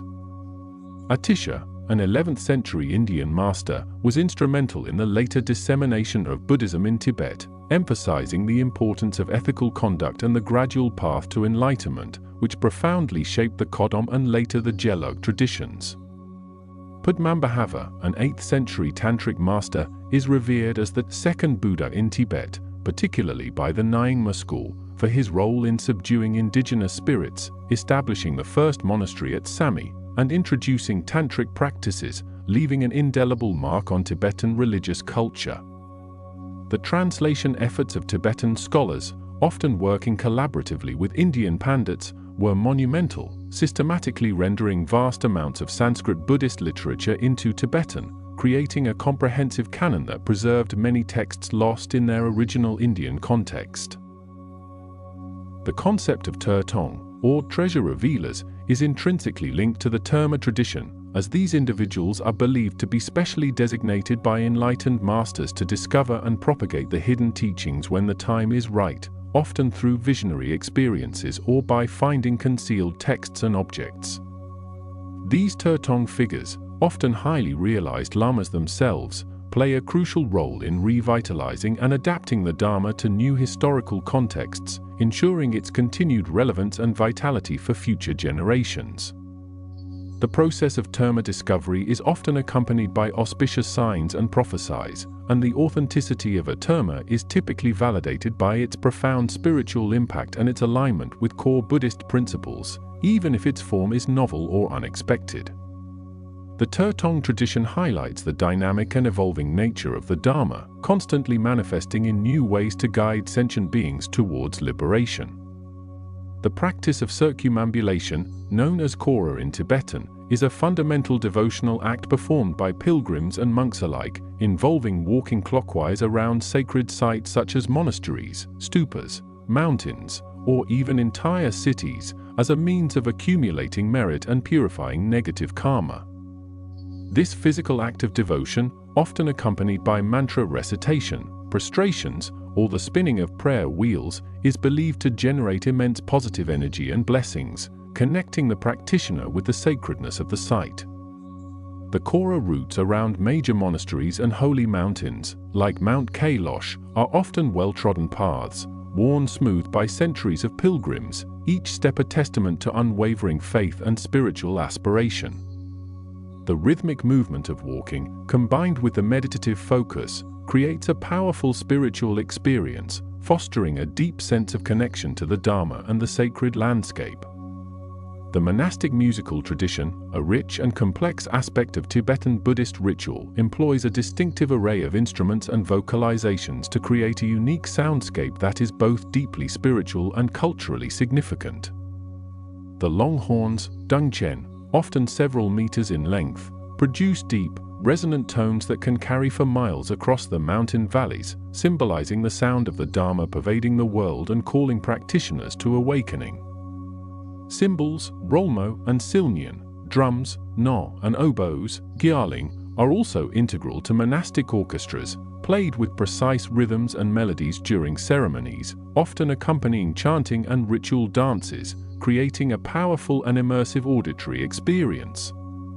The chanting itself, often performed in deep, guttural tones, sometimes involving multiphonic overtone singing, is a highly developed art form, with specific melodies and rhythms prescribed for different sutras and tantras, believed to invoke blessings and purify the environment. The monastic calendar, meticulously structured around astrological calculations, lunar cycles, and the anniversaries of important Buddhist figures and events, dictated the rhythm of life within the monasteries, influencing everything from daily rituals to major festivals and retreat periods. Specific days, such as the full moon and new moon, were often designated for special observances, purification practices, and the recitation of particular sutras, believed to be more potent on these auspicious dates. The annual cycle of festivals, commemorating events like the Buddha's birth, enlightenment, and parinirvana, or the founding of important monasteries and the lives of revered lamas, provided opportunities for communal celebration, elaborate rituals, and the gathering of pilgrims from far and wide. This intricate calendar ensured that monastic life remained deeply connected to both cosmic cycles and the historical lineage of the Dharma, providing a framework for spiritual practice and communal cohesion. The practice of constructing sand mandalas, intricate geometric designs made from colored sand, is a profound and ephemeral art form within Tibetan monasteries, symbolizing the impermanence of all phenomena and the beauty of the enlightened mind. These mandalas, often depicting the celestial palace of a deity, are meticulously created over days or weeks by trained monks, using fine metal funnels to pour grains of sand with extraordinary precision, forming complex patterns and vibrant colors. The creation process itself is a meditative practice, fostering concentration, patience, and devotion, and the completed mandala serves as a focal point for visualization and meditation, inviting blessings and purifying the environment. Upon completion, after a period of veneration, the sand mandala is ritually dismantled, with the sand swept together and poured into a nearby river or lake, symbolizing the return of the universe to its primordial state and the release of attachment, reinforcing the core Buddhist teaching of impermanence. The role of monastic printing houses, often utilizing traditional woodblock printing techniques, was crucial in the dissemination of Buddhist texts and the preservation of knowledge throughout Tibet and beyond. These printing houses, often located within major monasteries, employed skilled artisans who carved intricate designs of text and images onto wooden blocks, which were then inked and pressed onto paper, producing multiple copies of sutras, tantras, and commentaries.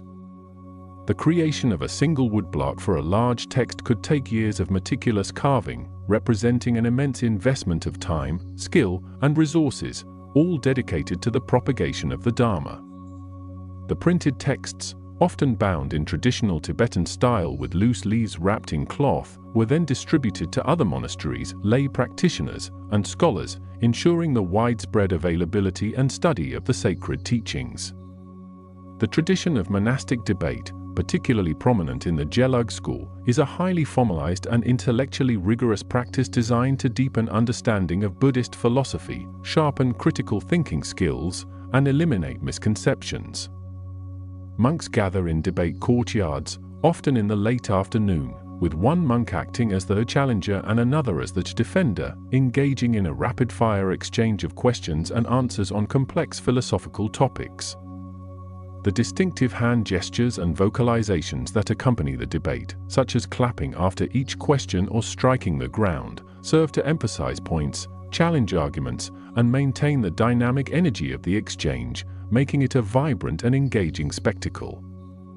Through this process of rigorous intellectual inquiry, monks are trained to analyze, synthesize, and articulate the profound teachings of the Buddha with clarity and precision, ultimately leading to a deeper experiential understanding of the Dharma. The practice of making ritual offerings, known as chod, is a powerful and often dramatic tantric practice performed by some monks and yogis, involving the symbolic offering of one's own body to demons and hungry spirits in a desolate place, such as a charnel ground, as a radical act of generosity and non-attachment. This practice, often performed with a drum and bell, aims to cut through self-cherishing and ego-clinging, transforming fear and attachment into compassion and wisdom, and purifying negative karma. The chod practice, stemming from the teachings of the 11th century female yogini Mrchi Glabdron, is a profound and challenging path that confronts the practitioner with their deepest fears and attachments, leading to liberation from the cycle of suffering.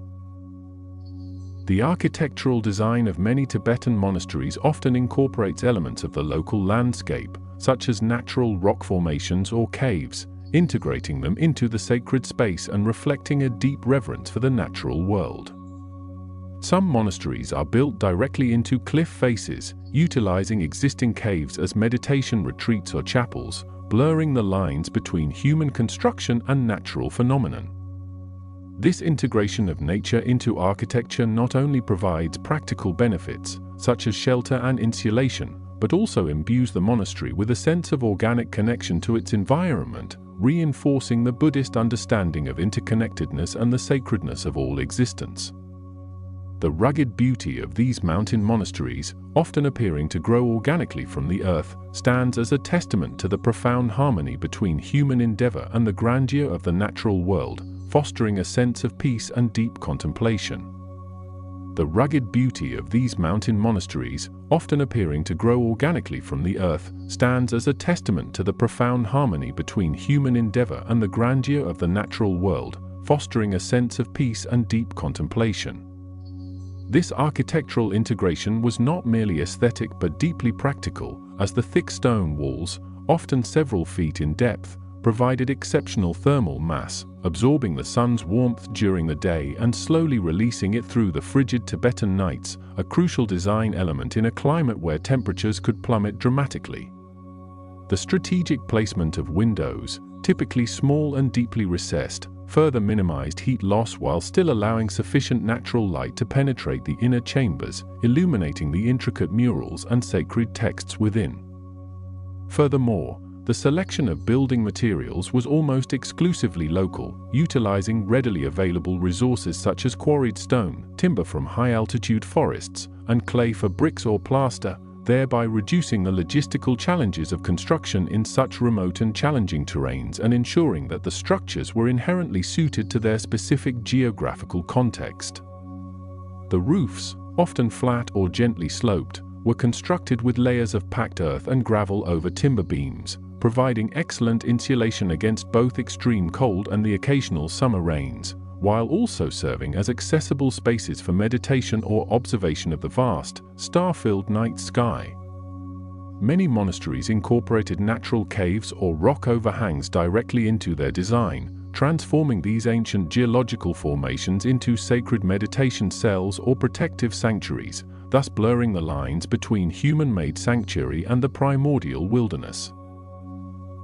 Beyond their physical construction, the daily life within these monastic complexes was meticulously structured around a rigorous schedule of spiritual practice, study, and communal duties, all aimed at achieving enlightenment and benefiting all sentient beings. The morning rituals often commenced before dawn, with monks rising to engage in individual meditation, followed by communal chanting sessions that filled the assembly halls with resonant, deep vocalizations, sometimes accompanied by the sonorous tones of long horns and cymbals. These chanting practices, known as pujas, are not merely recitations but profound meditative exercises, where the precise intonation and rhythmic repetition of mantras are believed to purify the mind, accumulate merit, and invoke blessings from enlightened beings. The monastic curriculum was incredibly extensive, encompassing a vast array of subjects including Buddhist philosophy, logic, metaphysics, ethics, debate, tantric rituals, medicine, astrology, and the intricate arts of thangka painting and mandala construction, ensuring a comprehensive intellectual and spiritual education for the resident monastics.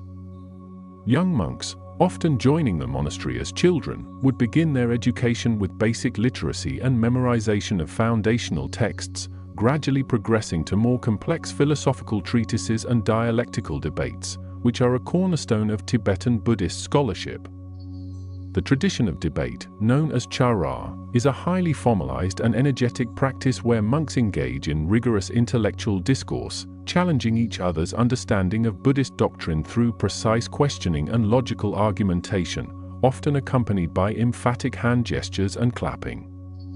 This dialectical method is considered essential for deepening one's comprehension, clarifying subtle points of doctrine, and developing critical thinking skills, moving beyond mere rote memorization to a profound internal realization of the teachings. The monastic libraries, often housed in dedicated wings of the main temple, were veritable treasure troves of knowledge, containing thousands of handwritten scriptures, commentaries, and historical records, meticulously copied and preserved over centuries by dedicated scribes. These sacred texts, known collectively as the Kain-yu, the translated words of the Buddha, and the Teng-yu, translated commentaries, form the bedrock of Tibetan Buddhist scholarship, providing an unbroken lineage of wisdom stretching back to the time of the historical Buddha. The art of Tibetan calligraphy was itself a revered spiritual practice, with scribes dedicating countless hours to meticulously rendering each syllable with precision and devotion, often using traditional inks made from natural pigments and finely prepared paper. Beyond the canonical scriptures, many monasteries also maintained extensive collections of medical texts, astronomical charts, and treatises on various traditional sciences, reflecting the holistic approach to knowledge prevalent in Tibetan culture. The preservation of these texts was paramount, with many monasteries developing sophisticated methods for protecting manuscripts from the harsh climate, including storing them in specially constructed wooden cabinets and regularly airing them to prevent mold and insect damage. The economic life of a monastery was often complex and multifaceted, relying on a combination of donations from lay patrons, agricultural endeavors, and sometimes even trade, to sustain its large community of monks and support its extensive activities. Many monasteries owned tracts of land where monks or local villagers cultivated barley, the staple crop of Tibet, and other hardy grains, providing a direct source of food for the monastic kitchen. Animal husbandry, particularly the raising of yaks and sheep, was also common, providing not only food but also wool for clothing and dung for fuel, an essential resource in the treeless high-altitude regions.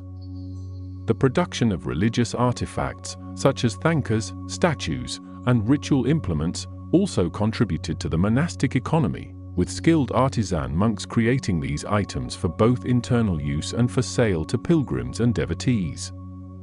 Pilgrimage itself was a significant economic driver, as monasteries served as vital waypoints and spiritual centers for travelers, who would offer donations in exchange for blessings, teachings, and temporary accommodation. These donations, whether in the form of money, food, or labor, were considered acts of merit and were crucial for the upkeep of the monastery, the feeding of its residents, and the funding of large-scale religious ceremonies. The role of the monastery extended far beyond its walls, serving as the cultural, educational, and spiritual heart of the surrounding communities, providing essential services and guidance to the lay population. Monks often acted as teachers, healers, and spiritual counselors, offering blessings, performing rituals for the sick, and providing guidance on ethical conduct and spiritual practice to the local villagers. The monastery was frequently the primary center for literacy and education in remote areas, teaching children to read and write, often in conjunction with their religious instruction, thus preserving the Tibetan language and literary traditions. Major festivals and religious ceremonies, often lasting for several days, would draw large crowds from the surrounding regions, transforming the monastic grounds into vibrant hubs of spiritual activity, communal celebration, and social interaction. During these festivals, elaborate ritual dances, known as cham, would be performed by monks wearing intricate masks and costumes, depicting deities, protectors, and historical figures, conveying profound Buddhist teachings through symbolic movement and dramatic narrative. These cham dances are not merely entertainment but powerful spiritual performances, believed to purify the environment, subdue negative forces, and transmit blessings to the assembled devotees.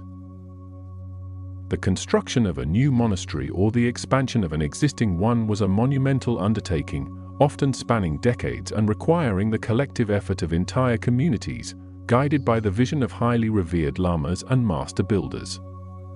Site selection was a critical first step, often determined through divination and astrological calculations, seeking locations that possessed auspicious geomantic qualities, known as sache, and offered natural protection from the elements. The architectural plans were meticulously drawn, often incorporating traditional Tibetan design principles alongside specific instructions received through meditative visions or ancient texts, ensuring that the structure adhered to sacred proportions and symbolic layouts. Labor was frequently provided by local villagers, who would contribute their time and effort as an act of religious merit, hauling massive stones, shaping timber, and assisting with the intricate details of construction under the supervision of experienced monastic artisans. Specialized craftsmen, including master carpenters, stonemasons, sculptors, and painters, would be commissioned for the more intricate work, such as carving the elaborate wooden pillars, crafting the intricate roof ornaments, or adorning the temple walls with vibrant murals. The process of painting murals, known as lhabri, was particularly arduous, involving the preparation of natural pigments from minerals and plants, grinding them to a fine powder, and mixing them with binders to create durable, vibrant colors that would adorn the temple interiors for centuries. These murals depict a vast pantheon of Buddhas, bodhisattvas, deities, mandalas, and scenes from the lives of enlightened masters, serving as visual aids for meditation and teaching tools for the illiterate. The interior decoration of these monasteries was exceptionally rich and symbolic, transforming each chamber into a sacred space imbued with meaning, where every element served a specific spiritual purpose. The central assembly hall, or dukhang, was typically the largest and most ornate space, housing the main altars with statues of Buddhas and bodhisattvas, surrounded by rows of low seating for the monks during their communal prayers and ceremonies. The walls of the dukhang were invariably covered with elaborate thanka paintings and murals, depicting intricate mandalas, narratives of Buddhist teachings, and protective deities, all rendered with meticulous detail and vibrant colors. Hanging from the ceiling, one would often find richly embroidered silk banners, known as thankas, and colorful fabric canopies, further enhancing the sacred atmosphere and symbolizing the celestial realms. Butter lamps, fueled by clarified yak butter, would perpetually flicker on the altars, their warm glow symbolizing the light of wisdom dispelling the darkness of ignorance, and their continuous burning was considered an act of great merit. Offerings of water, rice, flowers, and incense were meticulously arranged on the altars, representing the six senses and symbolizing generosity and devotion, creating a multisensory experience that engaged the practitioner on many levels. The monastic kitchen, a bustling and vital part of the complex, was responsible for feeding hundreds or even thousands of monks, a logistical challenge that required efficient organization and a deep understanding of traditional Tibetan cuisine. Meals typically consisted of tsampa, roasted barley flour mixed with butter tea, which was the staple food, along with stews made from vegetables, dried meat, and sometimes dairy products from yak milk. The preparation of butter tea, a uniquely Tibetan beverage made from black tea, yak butter, and salt, was a continuous process, with large churns constantly mixing the ingredients to produce a nourishing and warming drink essential for survival in the cold climate. The communal dining hall, often adjacent to the kitchen, was a place for quiet reflection and sustenance, where monks would eat together in silence, reinforcing the sense of community and mindfulness even during mundane activities. The monastic economy also involved the production and distribution of various goods within the community, such as hand-woven robes, ritual implements, and medicinal herbs, often cultivated in monastic gardens. The practice of retreat, an essential component of Tibetan Buddhism, was often undertaken in remote hermitages or dedicated retreat cells within or near the main monastery, allowing practitioners to engage in intensive, uninterrupted meditation for extended periods. These retreats could last for weeks, months, or even years, with some practitioners committing to lifelong seclusion, dedicating themselves entirely to solitary spiritual practice under the guidance of a qualified lama. The conditions in these retreat cells were often Spartan, designed to minimize distractions and encourage single-pointed concentration, with practitioners relying on simple provisions brought by attendants or occasional visits from their teachers. The purpose of retreat is to deepen one's meditative experience, cultivate profound insights, and accelerate spiritual development, often focusing on specific tantric practices or the realization of emptiness. Many famous Tibetan Buddhist masters spent significant portions of their lives in solitary retreat, emerging with profound wisdom and spiritual attainments that they then shared with their disciples and the wider community. The monastic printing houses, often utilizing traditional woodblock printing techniques, played a crucial role in disseminating Buddhist scriptures and commentaries throughout Tibet and beyond, ensuring the widespread availability of sacred texts. The process of woodblock printing was labor-intensive, beginning with the meticulous carving of each page onto wooden blocks, a highly skilled craft that required precision and artistic talent. Once carved, the blocks were inked and pressed onto paper, often made from the bark of local trees, producing thousands of copies of important texts. These printing houses were not only centers of literary production but also significant repositories of knowledge, preserving the intellectual heritage of Tibetan Buddhism for future generations. The printed texts were then bound into traditional Tibetan volumes, often wrapped in cloth and stored in specially designed shelves, ready to be studied by monks and lay practitioners alike. This method of printing allowed for the mass production of texts long before the advent of modern printing technologies, making Buddhist teachings accessible to a broader audience and contributing to the flourishing of scholarship. The profound respect for nature was deeply embedded in the monastic ethos, with many monasteries acting as de facto protectors of the surrounding environment, fostering a harmonious relationship between human activity and the natural world. Monastic rules often prohibited hunting and fishing within their designated territories, thereby creating de facto wildlife sanctuaries where animals could live undisturbed. The practice of vegetarianism, while not universally adopted, was encouraged within many monastic communities, reflecting the Buddhist principle of non-harming and compassion for all living beings. Monks often engaged in practices that emphasized ecological awareness, such as blessing the land and water sources, and performing rituals to pacify local spirits believed to reside in mountains, rivers, and forests. This deep reverence for the environment was not merely an abstract concept but a lived reality, influencing everything from architectural design to daily rituals, reinforcing the understanding that all phenomena are interconnected and interdependent. The monastic hospitals and medical colleges, often integrated within the larger monastic complexes, were centers of traditional Tibetan medicine, a sophisticated system of healing that combined herbal remedies, dietary advice, acupuncture, and spiritual practices. Monastic physicians, known as amkis, underwent extensive training, studying ancient medical texts, identifying medicinal plants, and learning diagnostic techniques such as pulse and urine analysis. These amkis provided healthcare to both the monastic community and the lay population, often traveling to remote villages to offer their services, embodying the Buddhist commitment to alleviating suffering. The monastic gardens often cultivated a wide variety of medicinal herbs, providing a direct source for the preparation of traditional remedies, which were meticulously compounded according to ancient formulas. The practice of Tibetan medicine views health as a balance of the three humas, wind, bile, and phlegm, and seeks to restore this balance through holistic interventions that address the physical, mental, and spiritual dimensions of an individual. The ritual arts, including the creation of sand mandalas, butter sculptures, and thangka paintings, were not merely artistic endeavors but profound spiritual practices, requiring years of dedicated training and meticulous execution. Sand mandalas, intricate cosmic diagrams constructed from millions of grains of colored sand, are created over days or weeks by highly skilled monks, only to be ritually dismantled upon completion, symbolizing the impermanence of all phenomena. This ephemeral art form serves as a powerful meditation on the transient nature of existence and the detachment from worldly attachments.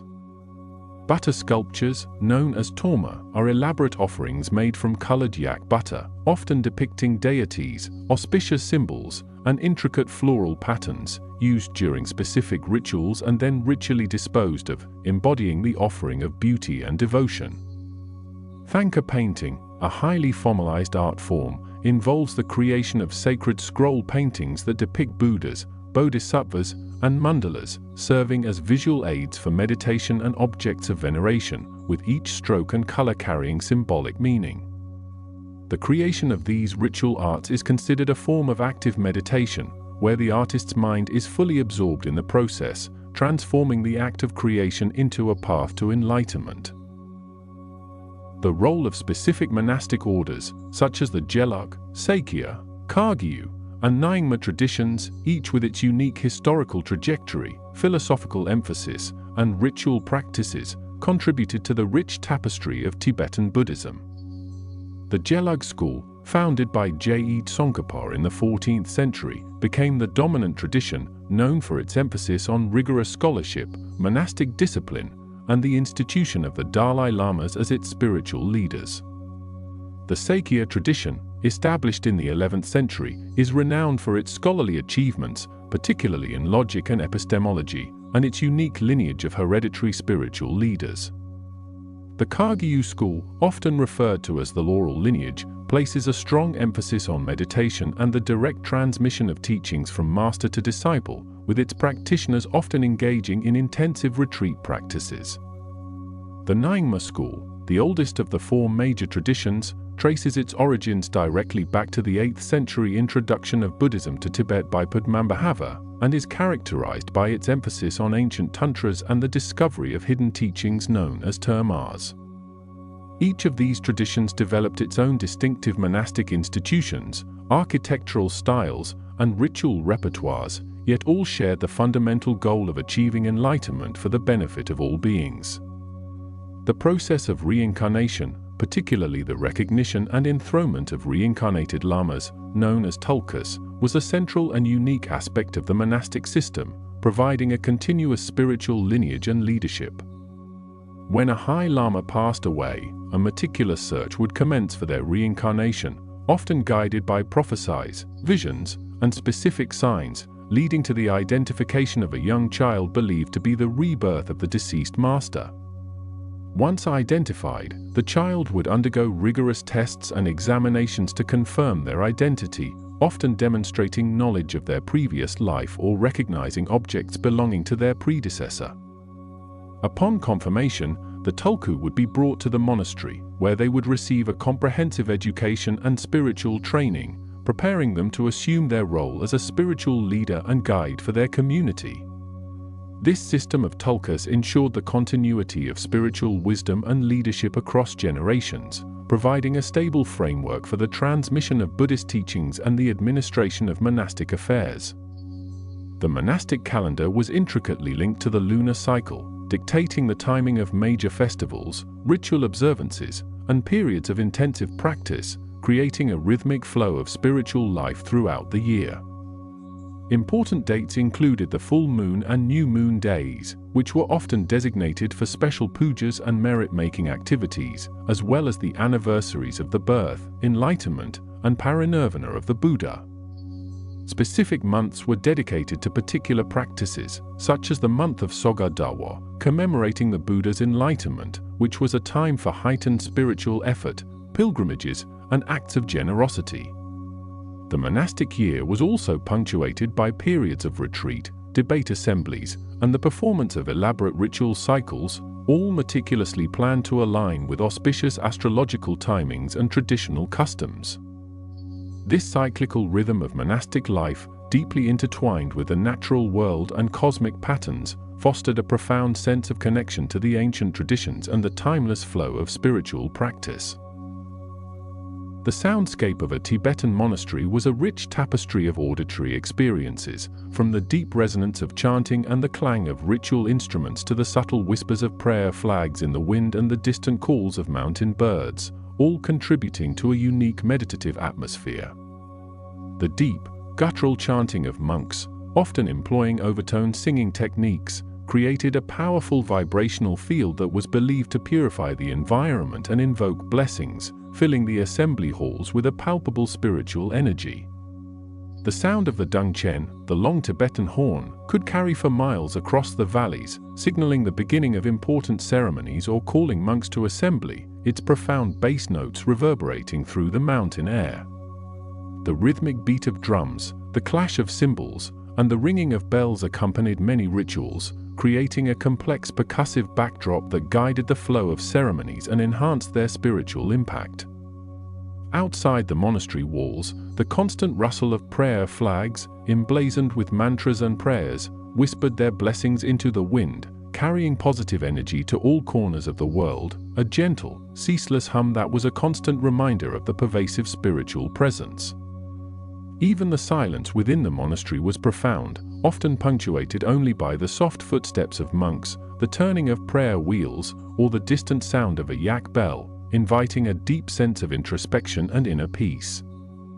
The symbolism embedded in every aspect of monastic life, from the architectural details to the color of a monk's robes, served as a constant reminder of Buddhist principles and the path to enlightenment. The white walls of many monasteries, for instance, symbolized purity and clarity, while the red robes of the monks represented the color of the Buddha's blood, signifying compassion and the renunciation of worldly attachments. The intricate mandalas painted on temple walls were not merely decorative but complex symbolic representations of the cosmos and the enlightened mind, serving as powerful tools for visualization and meditation. The 8 auspicious symbols, including the endless knot, the lotus flower, and the victory banner, appeared ubiquitously throughout the monastic complex, each conveying profound meanings related to the Buddha's teachings and the qualities of enlightenment. Even the layout of the monastery itself often mirrored the structure of a mandala, with the central temple representing the axis mundi, the center of the universe, and the surrounding structures arranged in a harmonious, symbolic order. This pervasive symbolism ensured that every glance, every movement, and every sound within the monastic environment contributed to a continuous spiritual education, subtly guiding practitioners towards deeper understanding and realization. The practice of circumambulation, or kora, where pilgrims and monks walk clockwise around sacred objects, stupas, temples, or even entire monasteries, was a fundamental act of devotion and merit accumulation. This ritualistic walking, often accompanied by the recitation of mantras or the turning of prayer wheels, was believed to purify negative karma, accumulate positive merit, and deepen one's connection to the sacred. The paths for kora were meticulously maintained, often worn smooth by countless footsteps over centuries, leading around the most revered structures and sometimes extending for many kilometers around entire monastic complexes or holy mountains. Pilgrims would often perform full prostrations along these kora routes, lying flat on the ground, standing up, and repeating the process for hundreds or thousands of times, an arduous act of devotion that demonstrated profound faith and commitment. The rhythmic movement of kora, combined with the repetition of prayers, induced a meditative state, allowing practitioners to quiet the mind and focus entirely on their spiritual aspirations, transforming a physical journey into a profound inner experience.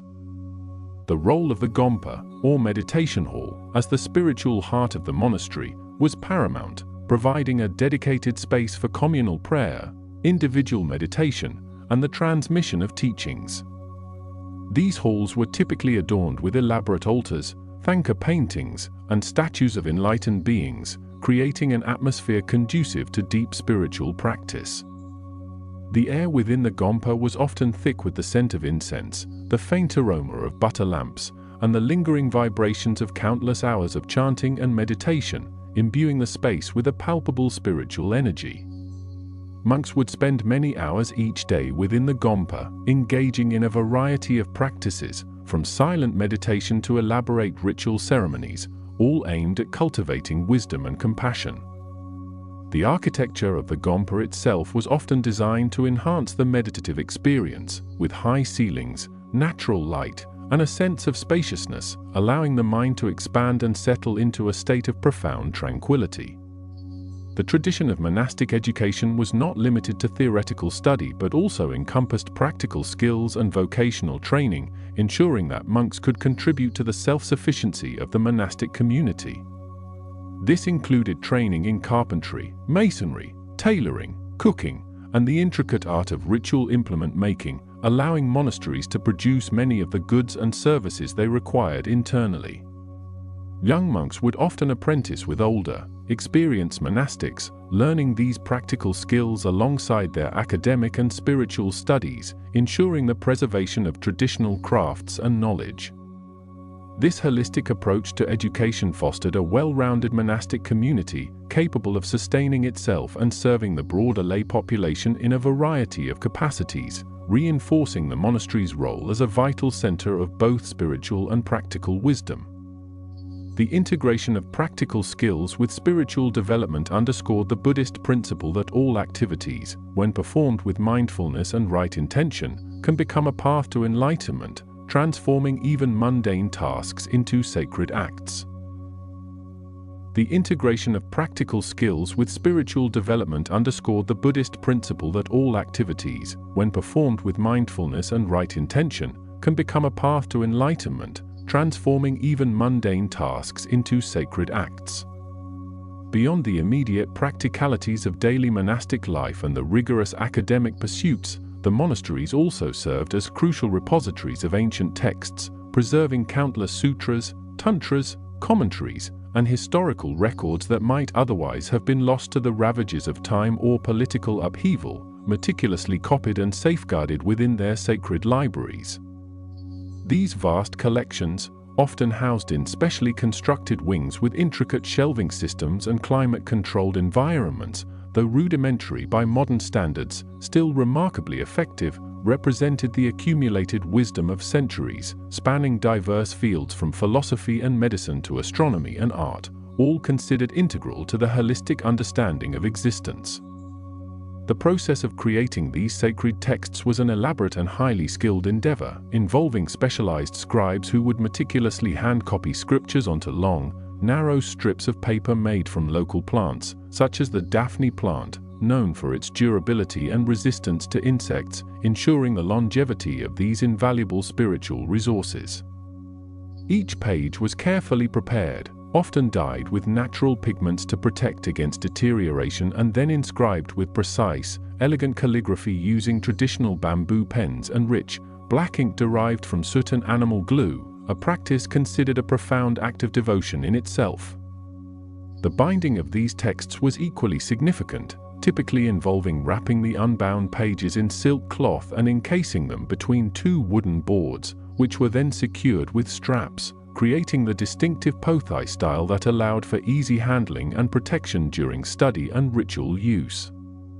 Many monasteries maintained dedicated scriptoria, bustling with the quiet industry of monks engaged in this sacred task, their hands moving with practiced grace as they transcribed ancient wisdom, ensuring its faithful transmission to future generations and contributing to the monastery's ever-growing treasury of knowledge.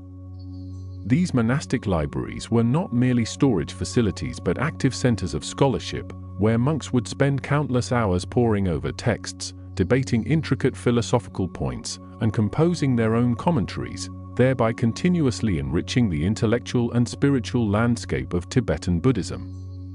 The very architecture of these libraries often reflected their immense importance, with high ceilings, intricate frescoes depicting scenes from Buddhist cosmology, and sometimes even gilded statues of important scholars or deities, creating an atmosphere of profound reverence for the written word.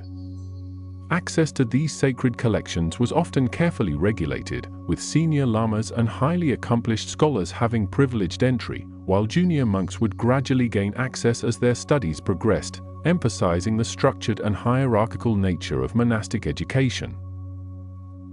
Furthermore, the monasteries were instrumental in the development and preservation of Tibetan medicine, a complex holistic system that integrates Buddhist philosophy with empirical observation and an extensive pharmacopoeia derived from the unique flora and fauna of the Himalayan region. Within the monastic complexes, dedicated medical colleges, known as mensikang, were established, where monks underwent rigorous training for many years, learning to diagnose illnesses through pulse and urine analysis, interpret subtle bodily signs, and prescribe intricate herbal remedies. These monastic physicians, or amkis, were not only healers of the body but also spiritual counselors, understanding that mental and emotional well-being were inextricably linked to physical health, often incorporating meditation and ritual practices into their therapeutic approaches. The preparation of these traditional medicines was a highly ritualized process, often involving the collection of herbs at specific astrological times, the recitation of mantras during their grinding and mixing, and the consecration of the finished remedies, imbuing them with spiritual potency alongside their pharmacological properties. Many monasteries cultivated their own medicinal herb gardens, meticulously tending to a diverse array of plants, some endemic to the high-altitude environment, ensuring a steady supply of ingredients for their pharmaceutical preparations and contributing to the self-sufficiency of the monastic community. The mensikang system also included the study of anatomy, physiology, and pathology, often depicted in detailed thangka paintings that served as educational aids, illustrating the internal organs, energy channels, and disease processes according to the Tibetan medical tradition, providing a visual curriculum for aspiring amkis. These medical thangkas, with their vibrant colors and intricate symbolism, were not merely scientific diagrams but also works of art, reflecting the deep integration of aesthetic and pedagogical principles within the monastic educational framework.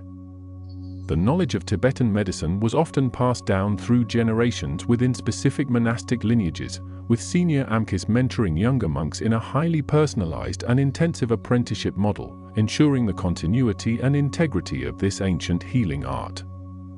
Beyond treating the monastic community, these amkis frequently traveled to remote villages, offering their services to the lay population, providing essential healthcare in regions where modern medical facilities were non-existent, thereby extending the monastery's benevolent influence far beyond its walls.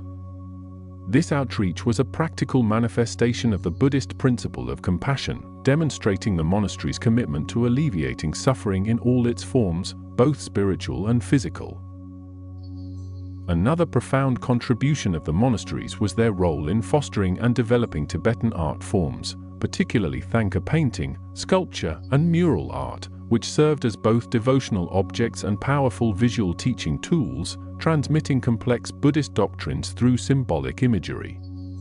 Thangka painters, often monks themselves or lay artists working under monastic patronage, underwent extensive training, mastering precise iconographic rules and proportions derived from ancient texts, ensuring that each depiction of a deity, mandala, or narrative scene was rendered with perfect accuracy and spiritual efficacy.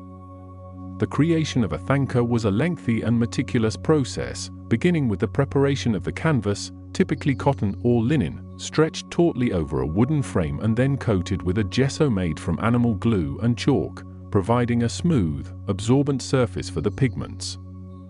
Pigments were traditionally derived from natural mineral and organic sources, such as lapis lazuli for blues, cinnabar for reds, malachite for greens, and gold and silver for highlights, all carefully ground and mixed with animal glue to create vibrant, long-lasting colors that shimmered with spiritual intensity.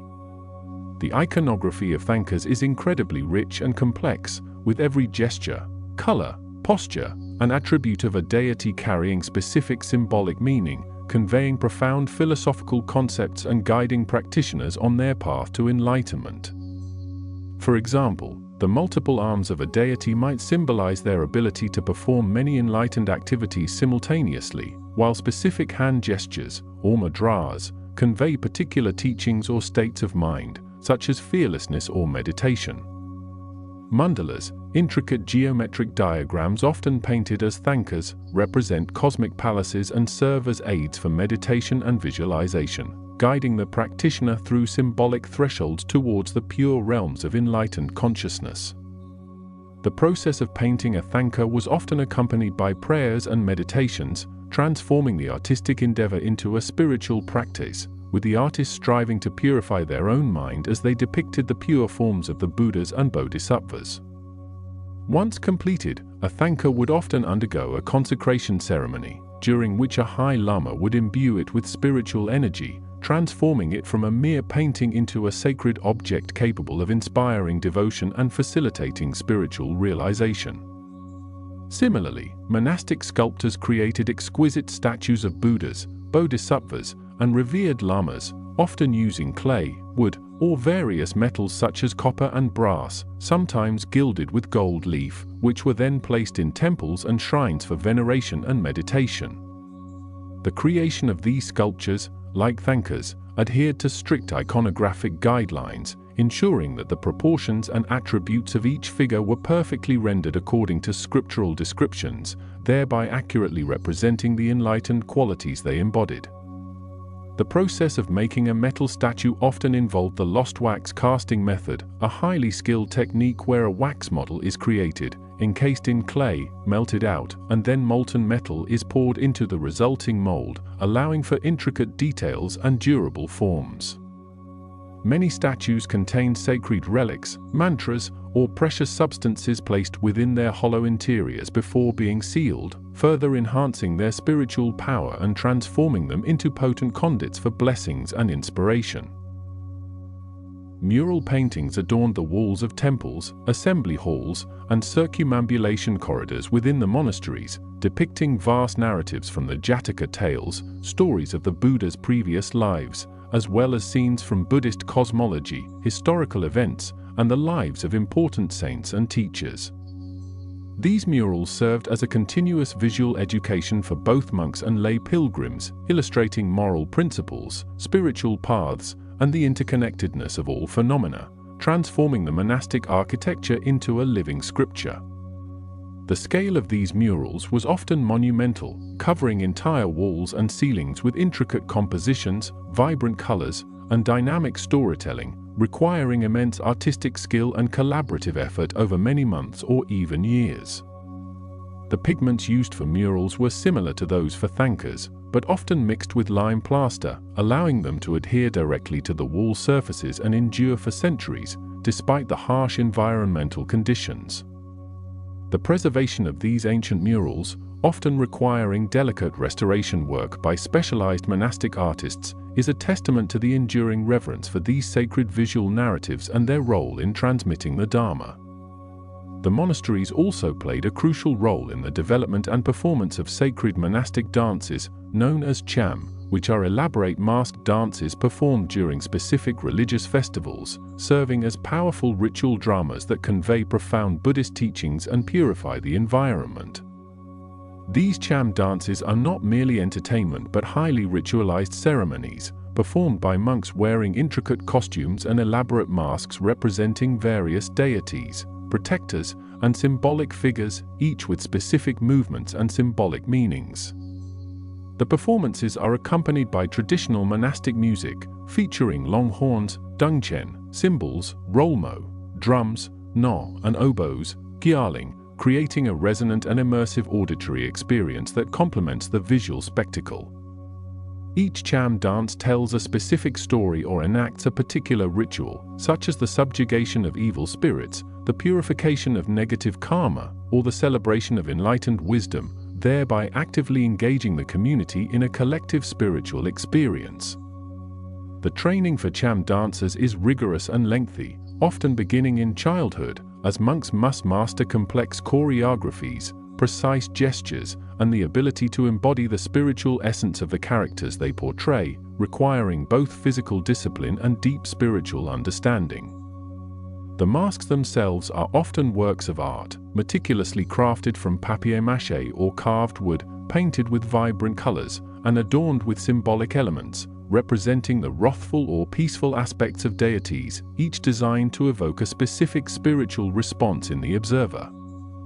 The annual Cham festivals attract thousands of pilgrims from across Tibet and beyond, who gather at the monasteries to witness these sacred performances, believing that merely observing the dances can bring blessings, purify negative karma, and deepen their connection to the Dharma. These dances serve as a powerful reminder of the impermanence of existence, the triumph of good over evil, and the ultimate goal of liberation, integrating art, ritual, and spiritual instruction into a single, compelling experience.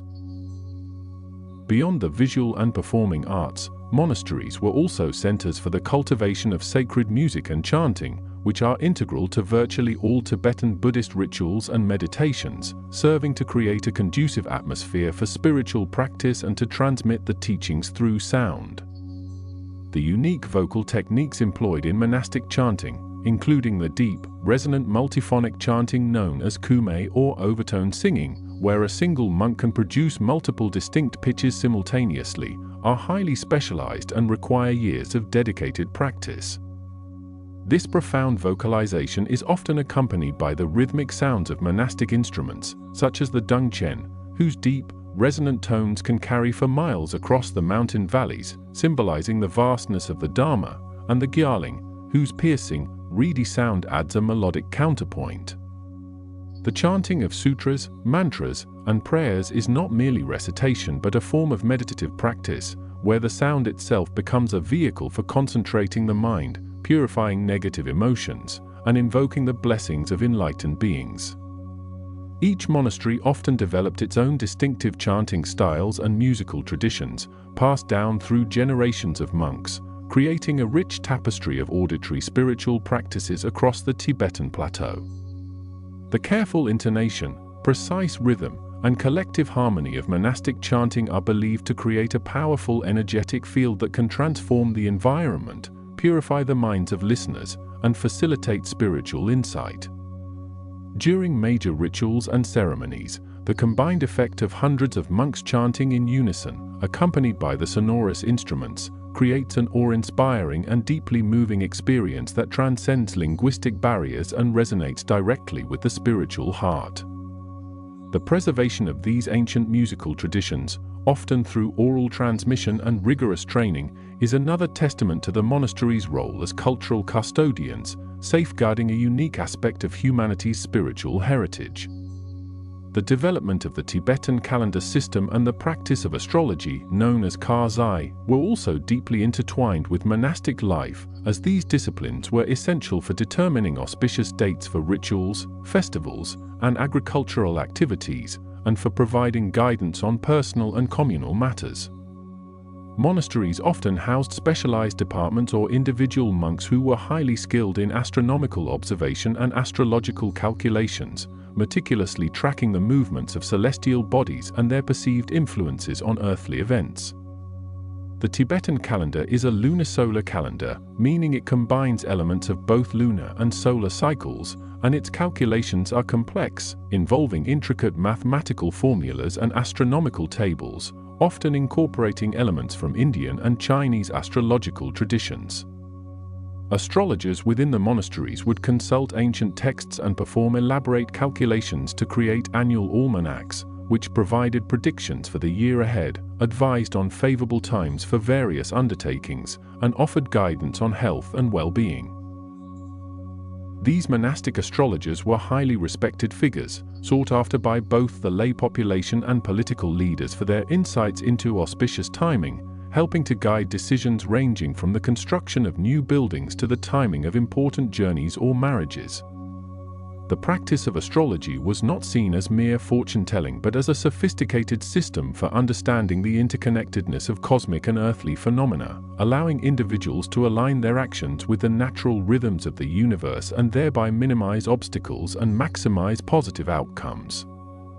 The monasteries therefore served as centers of scientific inquiry and practical wisdom, integrating astronomical knowledge with spiritual principles to provide a comprehensive framework for understanding and navigating the complexities of life. This intricate system of timekeeping and prognostication further solidified the monastery's role as an indispensable guide for the community, providing both spiritual solace and practical direction in an often unpredictable world. The monastic economy, while rooted in self-sufficiency, also involved complex systems of land ownership, donations, and trade, which sustained the large monastic populations and allowed them to engage in their spiritual and scholarly pursuits without constant concern for material needs. Many large monasteries possessed extensive land holdings, often cultivated by lay tenants who paid tribute in the form of crops or labor, thereby providing a stable source of food and other resources for the monastic community. Donations from wealthy patrons, including aristocratic families and merchants, were also a significant source of income, often in the form of precious metals, textiles, or provisions, given in exchange for blessings, prayers, or the accumulation of merit. These donations were not merely acts of charity but were understood as powerful acts of generosity that generated positive karma for the donor, contributing to their spiritual progress and ensuring their well-being in future lives. Monasteries also engaged in various forms of trade, often acting as intermediaries for goods moving between different regions, leveraging their extensive networks and trusted reputation to facilitate commerce. They might trade surplus agricultural products, medicinal herbs gathered from their lands, or even intricately crafted religious artifacts produced by monastic artisans, generating revenue that supported their operations and allowed for further expansion and development. The management of these economic affairs was typically overseen by a monastic treasurer or a committee of senior monks, who were responsible for budgeting, resource allocation, and ensuring the financial stability of the institution, demonstrating a sophisticated understanding of economic principles within a spiritual context. This economic independence allowed the monasteries to maintain their autonomy and focus on their primary mission of preserving and propagating the Dharma, while also contributing to the broader economic fabric of Tibetan society. The monastic education system, which began with young boys entering the monastery as novices, was a structured and progressive journey that could span decades, leading to profound scholarship and spiritual realization. Upon entering, novices, often as young as 7 or 8 years old, would first learn basic literacy, memorization of fundamental prayers and sutras, and the rules of monastic discipline, known as Vinaya. This foundational stage emphasized rote learning and the cultivation of moral conduct, preparing them for the more advanced stages of study. As they progressed, monks would delve into the 5 major subjects of Buddhist philosophy: pramana, logic and epistemology; madhyaka, the middle way, philosophy of emptiness; prajnaparamita, perfection of wisdom; abhidharma, metaphysics and phenomenology; and vinaya, monastic discipline and ethics, each requiring years of intensive study and debate. The method of instruction was largely dialectical, with monks engaging in formal debates in designated debate courtyards, where they would challenge each other's understanding of complex philosophical points, honing their critical thinking skills and deepening their comprehension of the Dharma. These debates, characterized by specific gestures, loud pronouncements, and rapid questioning, were not adversarial but collaborative, aimed at clarifying meaning and arriving at a more profound truth, often observed by senior lamas who would guide the discussions. Successful completion of these rigorous studies, which often culminated in public examinations and debates, could lead to the attainment of the Geshe degree, a highly prestigious academic title equivalent to a doctorate in Buddhist philosophy, signifying a master of the scriptures and a profound understanding of the teachings. The Geshe degree was a testament to decades of unwavering dedication, intellectual rigor, and spiritual discipline, marking the recipient as a true luminary within the monastic tradition, capable of teaching and guiding others on the path to enlightenment. Beyond the formal academic curriculum, monasteries also provided extensive training in meditation, ranging from basic mindfulness practices to advanced tantric meditations, which are often kept secret and transmitted only to highly qualified practitioners under the direct guidance of a realized master. Meditation was not merely a supplementary practice but the very heart of monastic life, providing the means to directly experience the truths intellectually grasped through philosophical study, transforming theoretical knowledge into lived wisdom.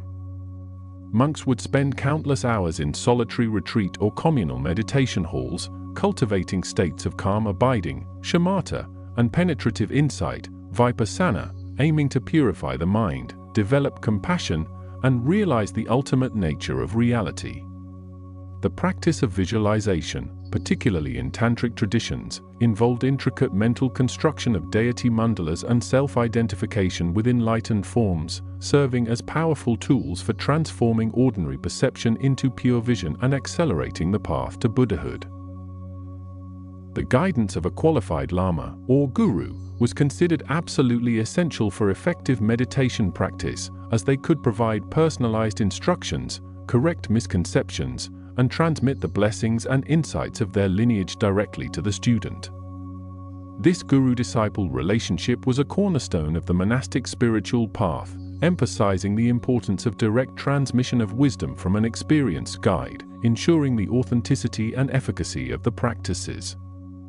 Retreats, often lasting for months or even years in remote hermitages associated with the main monastery, were a common feature of monastic life, allowing monks to intensify their meditation practice away from the distractions of daily life, deepening their spiritual experiences and consolidating their understanding. These periods of intense solitary practice were considered crucial for profound spiritual development, enabling practitioners to achieve significant breakthroughs in their realization of the Dharma and ultimately contribute to the spiritual vibrancy of the entire monastic community. The monastic architecture itself, with its distinctive blend of Indian, Chinese, and indigenous Tibetan styles, was a profound expression of Buddhist cosmology and served as a physical manifestation of the Dharma, designed to inspire awe, facilitate ritual, and embody spiritual principles. The layout of many major monasteries often mirrored a mandala, with the central temple representing the axis mundi, surrounded by concentric rings of smaller temples, residential quarters, and debate courtyards, symbolizing the universe and the path to enlightenment. The use of specific colors, such as red for protection, white for purity, and yellow for royalty or wisdom, was not merely decorative but deeply symbolic, conveying spiritual meanings and creating a visually rich environment that permeated every aspect of monastic life. The construction of these massive monastic complexes, often in challenging high-altitude environments, required immense engineering skill, collaborative effort, and a profound dedication to spiritual purpose, with every stone laid and every beam raised considered an act of merit. The roofs of temples were often adorned with gilded copper ornaments, such as victory banners, Jiltsen, and Dharma wheels, Dharma chakra, flanked by deer, symbolizing the Buddha's first teaching in the deer park, proclaiming the triumph of the Dharma and its continuous turning. The interior spaces were typically dimly lit, creating an atmosphere of solemn reverence, with butter lamps flickering before altars, illuminating intricate thankas and statues, and casting long shadows that danced with the smoke of incense. The circumambulation paths, or kora, around temples and stupas were an integral part of the monastic design, allowing pilgrims and monks to walk mindfully in a clockwise direction, reciting mantras and accumulating merit, physically embodying their spiritual devotion. The very act of constructing and maintaining these sacred structures was considered a powerful spiritual practice, transforming the physical environment into a sacred space that continuously radiated blessings and facilitated the spiritual journey of all who entered its hallowed grounds. The monasteries were thus not just buildings but living, breathing embodiments of the Dharma, continuously evolving yet eternally rooted in the timeless wisdom they sought to preserve and transmit.